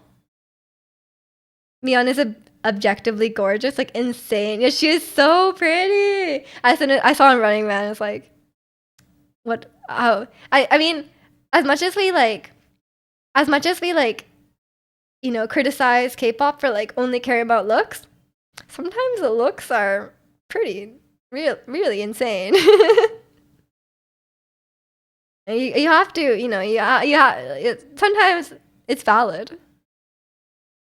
You have a cough from breathing in too much cold air. Oh no. I hate, do you ever, you know, when you breathe in cold air and you're like you're breathing in heavily cold air and it like burns your throat? I hate that. But yeah, it's, your bias is Wendy because she's the only one I can remember the name of. My bias is Wendy too because she can sing really, really well. She's actually like a really good singer, which is rare in K-pop. Sorry. And she's Canadian. That's true. She's Canadian, yeah, or sort of. She went to school here for a bit. I look when I look at a K-pop idol and like Dang or the Human. Sometimes it's a lot of surgery. Sometimes it's a lot of surgery. Sometimes they have a bit of uncanny look for sure, But like if they've had a lot of stuff done, sometimes they look a bit unreal. Like sometimes you look at them and you're like, they look a bit uncanny, you know? Like when it goes a little too far. Let us be ignorant. No, we shouldn't be ignorant. There's nothing wrong with them having surgery unless they're forced into it, but I think we should be realistic, you know? Otherwise it's like, you know, lying about it is kind of iffy. You dropped a follow. I appreciate that, Doug. But I'm pretty sure every idol has had, or even like every celebrity, let's be real, has had like some work done. It's my running theory that it's like everyone has something done, but generally it's quite subtle. Only some idols have like only some idols have like significant work done where it's like very noticeable. You prefer the fantasy world, but I actually think I'd have a shot with an idol. Why? Don't they all get their eyelids done? Yeah, I think eyelids is quite common, and nose jobs quite common. And filler, just in general, like lots of filler. Some idols have so much filler. Like if you ever see like someone where their face looks kind of like hard, you know, some idols have that. It's like, oh, it's just filler. So that's quite common because it's like non-invasive, not permanent, I guess. But I think like more extreme surgery is definitely like the jaw shaving. The SM jaw, as we all like to call it, like they have like a really pointy jaw. A lot of SM idols have this jaw, and that sometimes I think that one goes a bit too far. Like it's like your jaw's a little too pointy. Like it's a bit too much. When Miju blows up and becomes famous, she'll get work done. Will I get work done? I mean, I've had like not surgeries, but like, you know, I've had like braces. I've had like I'm getting my eyebrows done again today. Like I've got my eyebrows done. But that's not really the same thing, I guess. But like you say, like people say, like money does buy beauty to some extent, right? Like all these things you could do, like getting nice skin. You can buy nice skin with money. You can buy nice hair with money. You can buy nice teeth with money, right? Like it's one of those things. Them sharp jaws. Yeah, sometimes they're really pointy. They're like this. When your jaw is 45 degrees, you know you've made it. No, they're more than 45 degrees. They're like a sharp 30-degree angle sometimes. Also buys happiness sometimes. Can't lie though, I thought Wendy was Asian, but she's just Korean. Yeah, she's definitely just Korean, yeah. I don't think she looks half at all.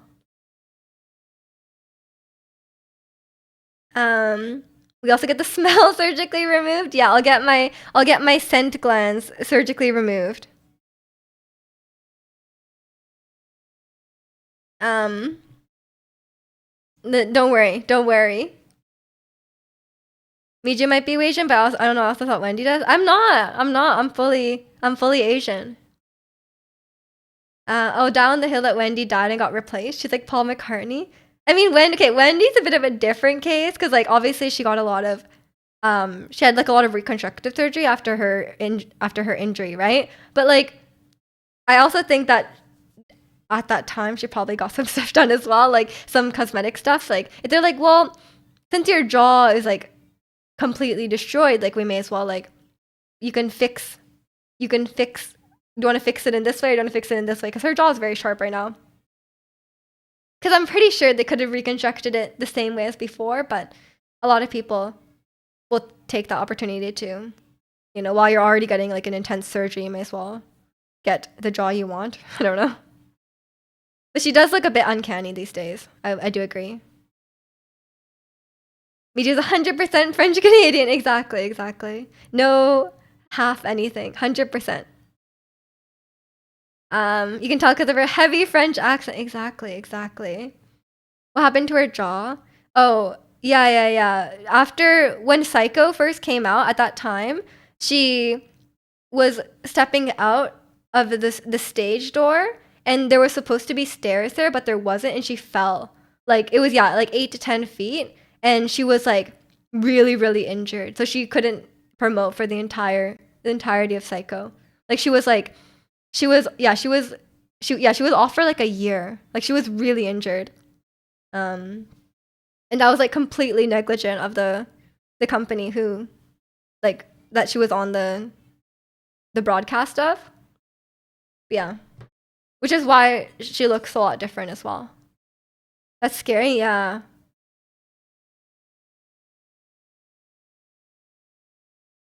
and like I'm pretty sure like yeah, it was just like pure negligence. Um, if you worked there, that wouldn't happen. I'd hope so. I'd hope so. Yeah, hopefully there was some consequences for that because it's like really messed up. It was just like yeah, it was just like a freak accident, I guess. But yeah, that's why it's like it's kind of weird to critique. Like obviously Wendy's had surgery, right? Like she's had like plastic surgery of some kind, but like obviously like it was a lot of it. Like she had surgery before that, but like her current look is like we don't know how much of it is like because of the reconstructive surgery. So it's really hard to say. I might be blind because I hardly see a difference in her appearance, but I feel like she sang even better when she got back. I don't know if the singing was affected by her jaw. It could be because like you might have more space in your mouth or whatever to sing better. But I just think she gets better at singing constantly because I think she really enjoys singing and so she practices a lot, right? So I think that's why. But welcome in, Rich. What games do I play? I don't stream many games these days aside from Genshin, but outside of stream, I play like Stardew. I play Elden Ring. You don't notice a difference in her appearance? She looks really different. You guys don't know? Her jaw is like completely different. Um, I think I think she changed a lot post injury for sure. Honestly, no, you guys don't see it? That's crazy to me. I think she looks completely different. Her jaw is like really, but also like she had jaw surgery before. I'm pretty sure as well because she always had that sharp SM jaw, but now it's like different as well. Please play Red Dead Redemption. I might play it one day, but I don't think I'll stream it. I don't take game suggestions, so I'm sorry. We're just chatting here. You chalked up to age and light surgery. Yeah, yeah. I mean, she's definitely changed some stuff. I can't tell most of twice apart. You think I'm gonna be able to see that Wendy looks different? I mean, you can't tell twice apart because you're not as familiar with their faces. Maybe you should replace Genshin Wednesday. Maybe one day. We're talking about it. We're talking about it because it depends how like the recent stuff goes with Genshin. I might just take a break until Snezhnaya. Because like I would still want to come back for Snezhnaya because I love the Harbingers and I'm hoping that there's more Harbinger content. But until then, I might just take a break if it's just like bathhouse events, like Ride and Shogun in a towel event. Like I might just take a break in that situation. Made you upplayed my suggestion. I mean, something I've been talking about for a while, like, or something I've been talking about recently, like Genshin.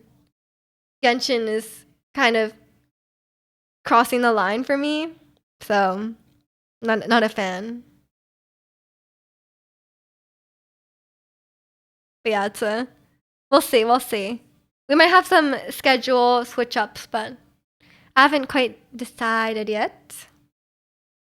Stardew Wednesday. Maybe it's time to go back to streaming Stardew. I've streamed Stardew a few times. I think I've streamed Stardew like 2 or 3 times, like maybe 2 playthroughs of Stardew. We never got that far, so maybe it's time. Maybe we need to go back into it. Um, we had some great times streaming Stardew for sure. You guys can see my kegs in action, you know? Revive the YouTube channel with the min-max video too. I don't think that YouTube channel is being revived. It's pretty dead. I think it's still like people are still watching the videos, but like no, I don't think. I have no interest in being a YouTuber. It's a lot of work to be a YouTuber, man. Like I cannot be bothered. I'm just gonna stream. Requires no effort aside from just sitting here and streaming. Well, I mean, maybe there's some effort, but like it's not as much effort as YouTube. YouTube is a lot of work. Although people still watch Genshin stuff when you just like, I just like clip something from my stream basically and just uploaded it, and people still watch it because it's like a reaction. Very low effort content. But it's like, what am I really adding to the world by showing this low effort content?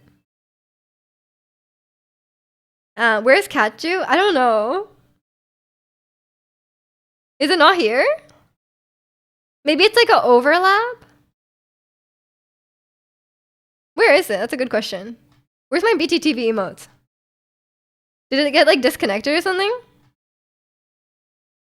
Yeah, I only see 7TV and Frankerface. Where are they? But I think we have Mijug. Oh no, we don't. Where's Katju? Where? Oh no, it's gone. I might have been logged out.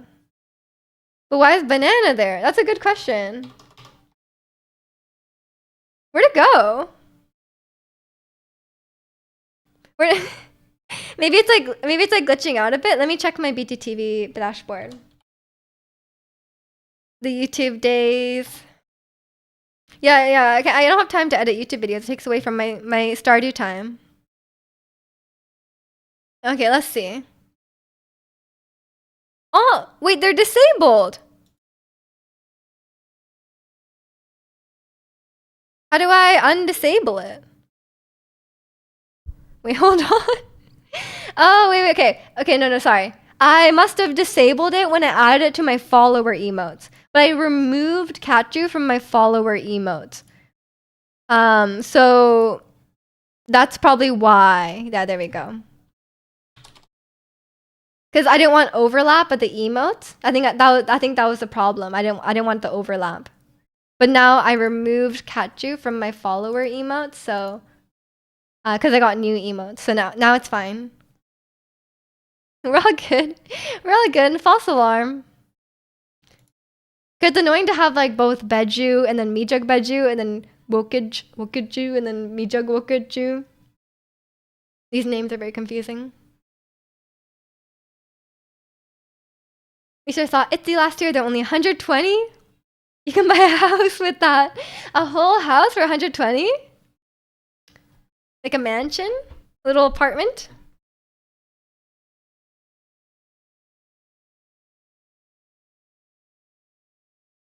Miju's a cat?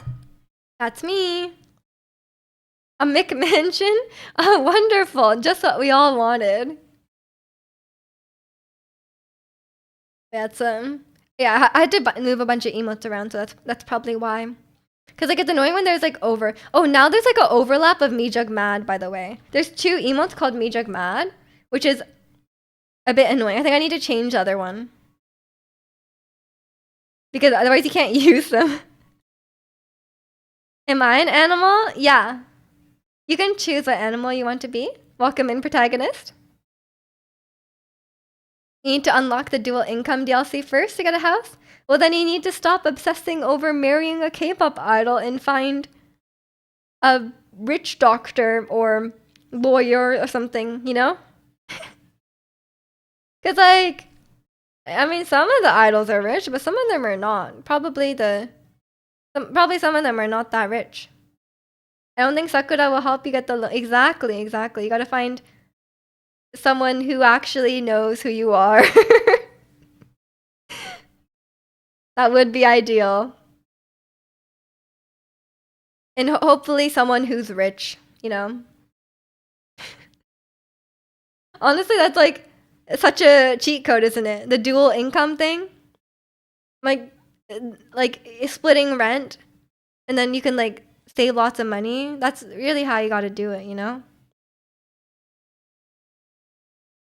You literally can't think of an animal?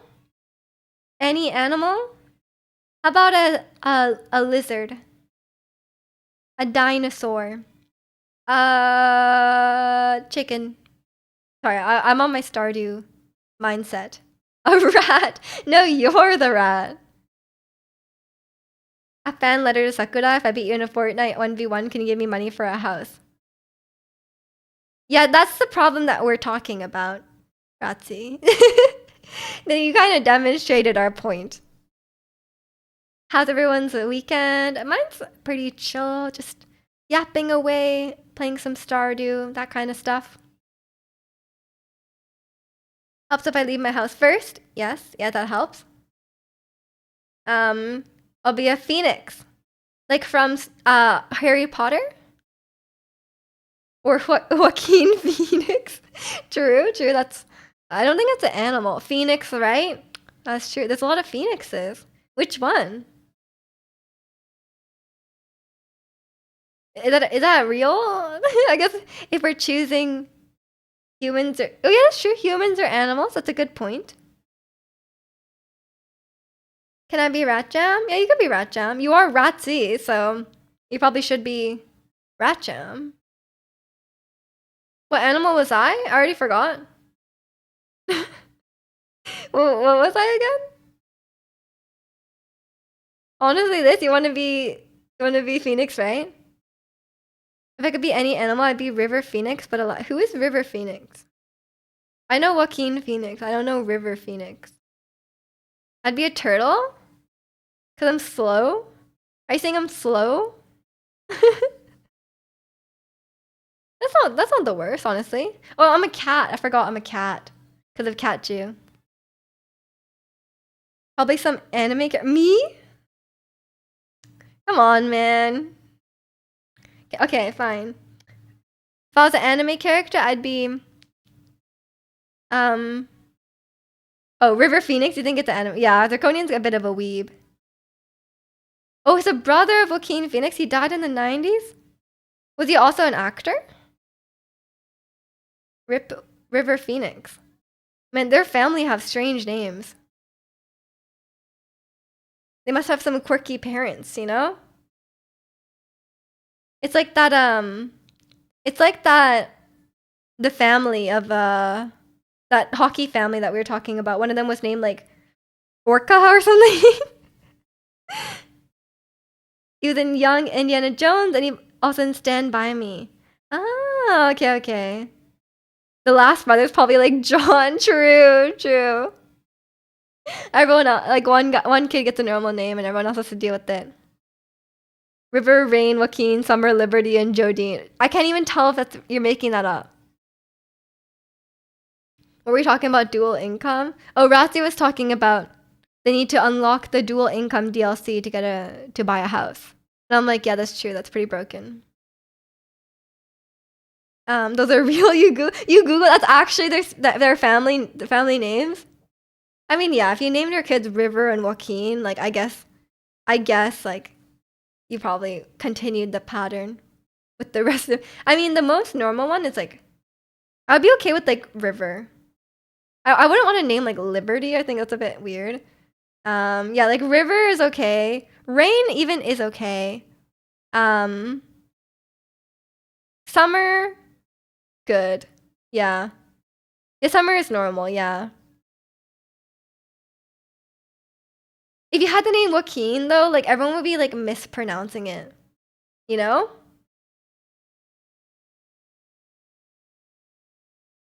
Sadly, it's only available in certain countries. What?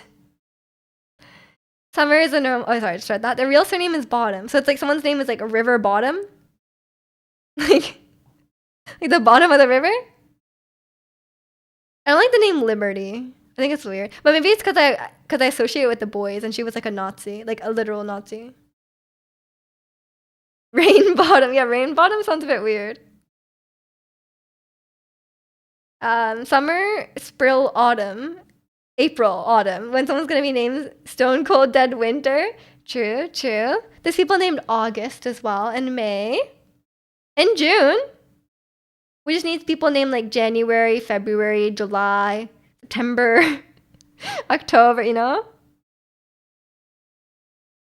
Liberty is very American. It is, it is. It kind of gives a weird vibe. Um, their dad's name is John. What? Maybe he was tired of his boring name. Dude's named December. Is there someone named December? January Jones is a well-known actress. Don't know her. Don't know her. I guess January can be a name. I guess all of them could be a name. None of the months are like the worst, you know? To have a name. July could be Julie. I guess so, yeah. She was in Mad Men. Oh, I haven't watched Mad Men. Doesn't seem like my type of show. Yeah, it's I don't know. Some unique names are cool, but sometimes they're just like, oh, you named your kid that? Like, ooh, good luck to them. Like, that's a bit rough, you know? I think maybe they should get the choice. Your one D&D character was named April May. It was inspired by Wednesday, Friday Adams. Nice. Is her middle name actually Friday? I didn't know that. I mean, why not? Why not? I think Wednesday's a cool name. Would I want that personally? I guess now it would be very associated with the Addams family. I'm convinced Mad Men was only big because the rest of what was on TV sucked at the time. I don't know, but yeah, fair enough, fair enough. I never watched it, so I don't know. I just know it's like full of like bros and they have like hot secretaries or something. Like I don't. I think is that the plot of the show, or are they like spies or something? Like I can't remember. They were like doing stuff, or were they businessmen or something? Um, why were the men mad? They were mad because of DEI. True. They were mad because they met a gay person once, and they're like, "How woke? Like, why would you include this?" Yeah, that's why. They were advertised. Okay, so they were business guys, not spies. There was no violence. Yeah, they were just weren't. Yeah, it was. That's all I know about them. Yeah, August is a normal name. I think Augustus is like a bit weirder. It's a bit more old fashioned. No, I think August is common. I don't think I'll ever watch Mad Men. That's not on my list. In terms of classic or like really well known shows, I would say the only one I haven't watched yet that I want to watch is Breaking Bad, because I actually haven't watched it yet, and I guess The Office as well, but I haven't gotten around to it quite yet. Jesse, I'll get there. I'll understand your references one day. But I haven't watched it. It's a commitment, you know. It's a long show. There's a lot to watch, you know.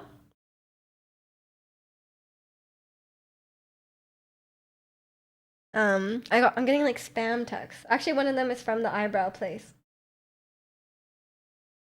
Oh, they want me to come early, but it's kind of late for that. Like, sure, I'll just leave now. Goodbye. Like, we just have a lot of shows to watch. That's true. That's true. I'm busy though. I'm busy watching Severance. Well, as you name your kids, I don't have like names picked out, but for me, the main limiter is like bilingual names, or like at least names that like my Japanese family can pronounce.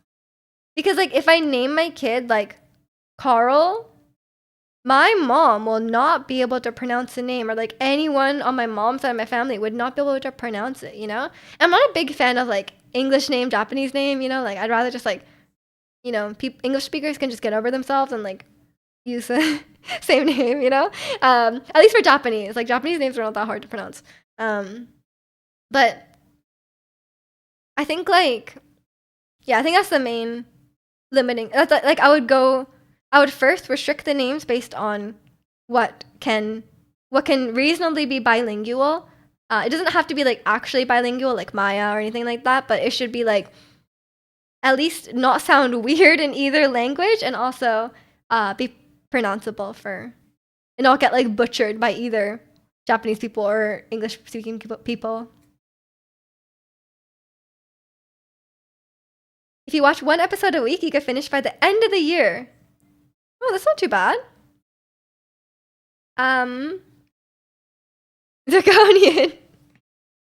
Nice, nice. I'm sure he would approve. Yeah, on the fence. If my future wife wants them, sure. But if not, more money for us. That's true. The double income, no kids life is pretty luxurious life sometimes. Lots of vacations and stuff like that, you know? Valid. I love the old dink. Exactly, exactly. Kind of like a cheat code to life, no? You both don't spend, like, kids are a lot of money. Like, kids are so much money. And also lots of time, right? Like, so it's like, you know, if you don't have kids, like you have a lot more money, you have a lot more time, a lot more freedom in life. Definitely, definitely, lots of good things there. Kids are something like 200K to reach the age of 18. Yeah, yeah. And it's like, well, you could retire so much early. Imagine retiring so early, you know? You don't have kids. You love KDA. Me too. When will they come back? We need a KDA comeback for sure. Yeah, it's yeah, I should get going fairly soon. Like I said, I have an appointment to get my eyebrows scratched in, to get my face tattooed. I'm not leaving quite yet. Maybe like 10 minutes. Just giving you guys advance warning. Welcome back, Maestro. Imagine investing 200K into a kid, you just don't get that money back. I mean, I think you get like the life experience of raising a child. I don't know what I'd name a boy, but if I had a girl, I think I want to name her Vilde. How do you pronounce that? Getting her cosmetic surgery, getting my SM jaw. Actually, the main thing that I would like not like about cosmetic surgery is like it would be so painful. Imagine your bones on your jaw just getting shaved off. Like, oh my god, that sounds painful. I could barely handle braces, man. Braces hurt. Your feet are hurt from all the walking. Oh, I know. Long day. I'm sure it was worth it. Face tattoo like Mike Tyson, exactly. I'm gonna come back just like Mike Tyson. Vilda. Okay. That's cool. I don't know. I don't have like names picked out or anything like that. I think it would change anyway. I'm sure there's some names that I like and some names that I don't like. Voldemort. No. I bet someone's named their kid Voldemort, right? Surely someone out there has named their child Voldemort. You already don't like surgeries I need to get. Why would anyone get one to look prettier? A lot of people will. But yeah, it's definitely can be very painful and, you know, a very painful experience for sure. And expensive. A lot of people name their kid Khaleesi. I don't know what that is. Draco Jones. Exactly. Because you're cozy because of that weather you're having. Definitely. It's a nice cozy rainy day for today for sure. Oh, from Game of Thrones. I see. I mean, that's not the worst name. I think Draco's worse. I wouldn't want to be named Draco. But I guess it wouldn't be, it could be worse. Let's be real. There's probably there's probably like white families out there naming their kid like Sasuke or something, you know, or like Naruto or something. You spell it cozy, or obviously the wrong cozy. We spell it obviously wrong, yeah. Viewers named Draco right now. Wait, where are the Decembers and the Dracos? Come out of hiding.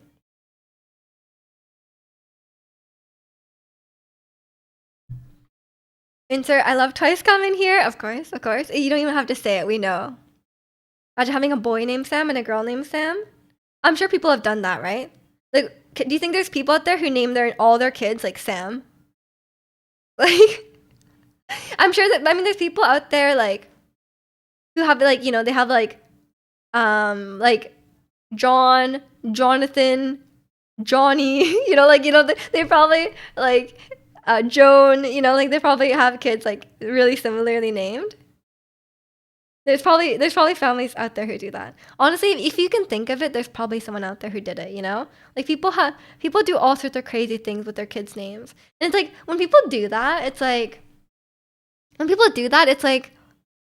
it's kind of, it feels weird because like it feels like you're treating your child as like an accessory, you know? To have like some cool name. When really they're just like a person, you know? Like it gives weird vibes. Imagine asking a kid's uncle to name the kids and he picks Denise and the nephew. That sounds like something Angel would say. Can't have a worse name than Elon's kid. You can't pronounce it. Isn't it the one that's like X2 or something? Or is there a different one?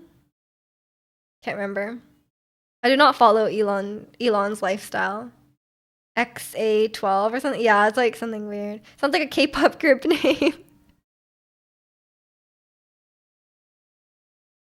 I named my kid Coco so I could come home from work and say, kick in the door, waving the Coco. Fair enough, fair enough. There's an AE. Yeah, there's like the AE combined in there as well. It must be a nightmare to do paperwork, right? Like, because it's like you're gonna, you don't have that character in there, you know? Like how can you type that? You love this? I knew it, Angel. I knew it. His kid's gonna debut at 14. Maybe. You're back with your weakness snack. Chips Ahoy, chewy. Sounds delicious. I kind of want to make chocolate chip cookies today. I've been eating kind of badly, but kind of want some chocolate. I might make some when I come home. I might watch a stop play Elden Ring and then make some dinner, make some chocolate chip cookies. Sounds like a plan. Do it. I will. Now that you've said that, it's making me crave it. Double twice, of course. I hate when Americans do the O thing to make the O look cool because it kicks in my Norwegian brain and your brain pronounces it that way. How dare they? Chocolate chip cookie. I know, it sounds delicious. I want lunch now. You guys are making me hungry. I need to eat lunch. Send me some for inspiring. Yeah, I'll just send them in the mail, you know. They'll definitely not be stale by the time they arrive. But yeah, I think I will leave it here for today because I need to go to my appointment. Get my face tattoos. I'm gonna look so cool when I come back, guys. No, I'm gonna have like gross flaky eyebrows, so hang in there. You're just gonna get tired of me repping twice? Never. Are you gonna watch Zion's movie? I don't know where to watch it, but I kind of want to, but it depends if it's good. It might not be good, I don't know. I need to go shovel a path to the hot tub. Do you use the hot tub in this weather? She'll be even grosser than usual. True. See you in Genshin stream on Wednesday. Exactly. I'll speak to Zirconia with O's. You started something that you cannot stop.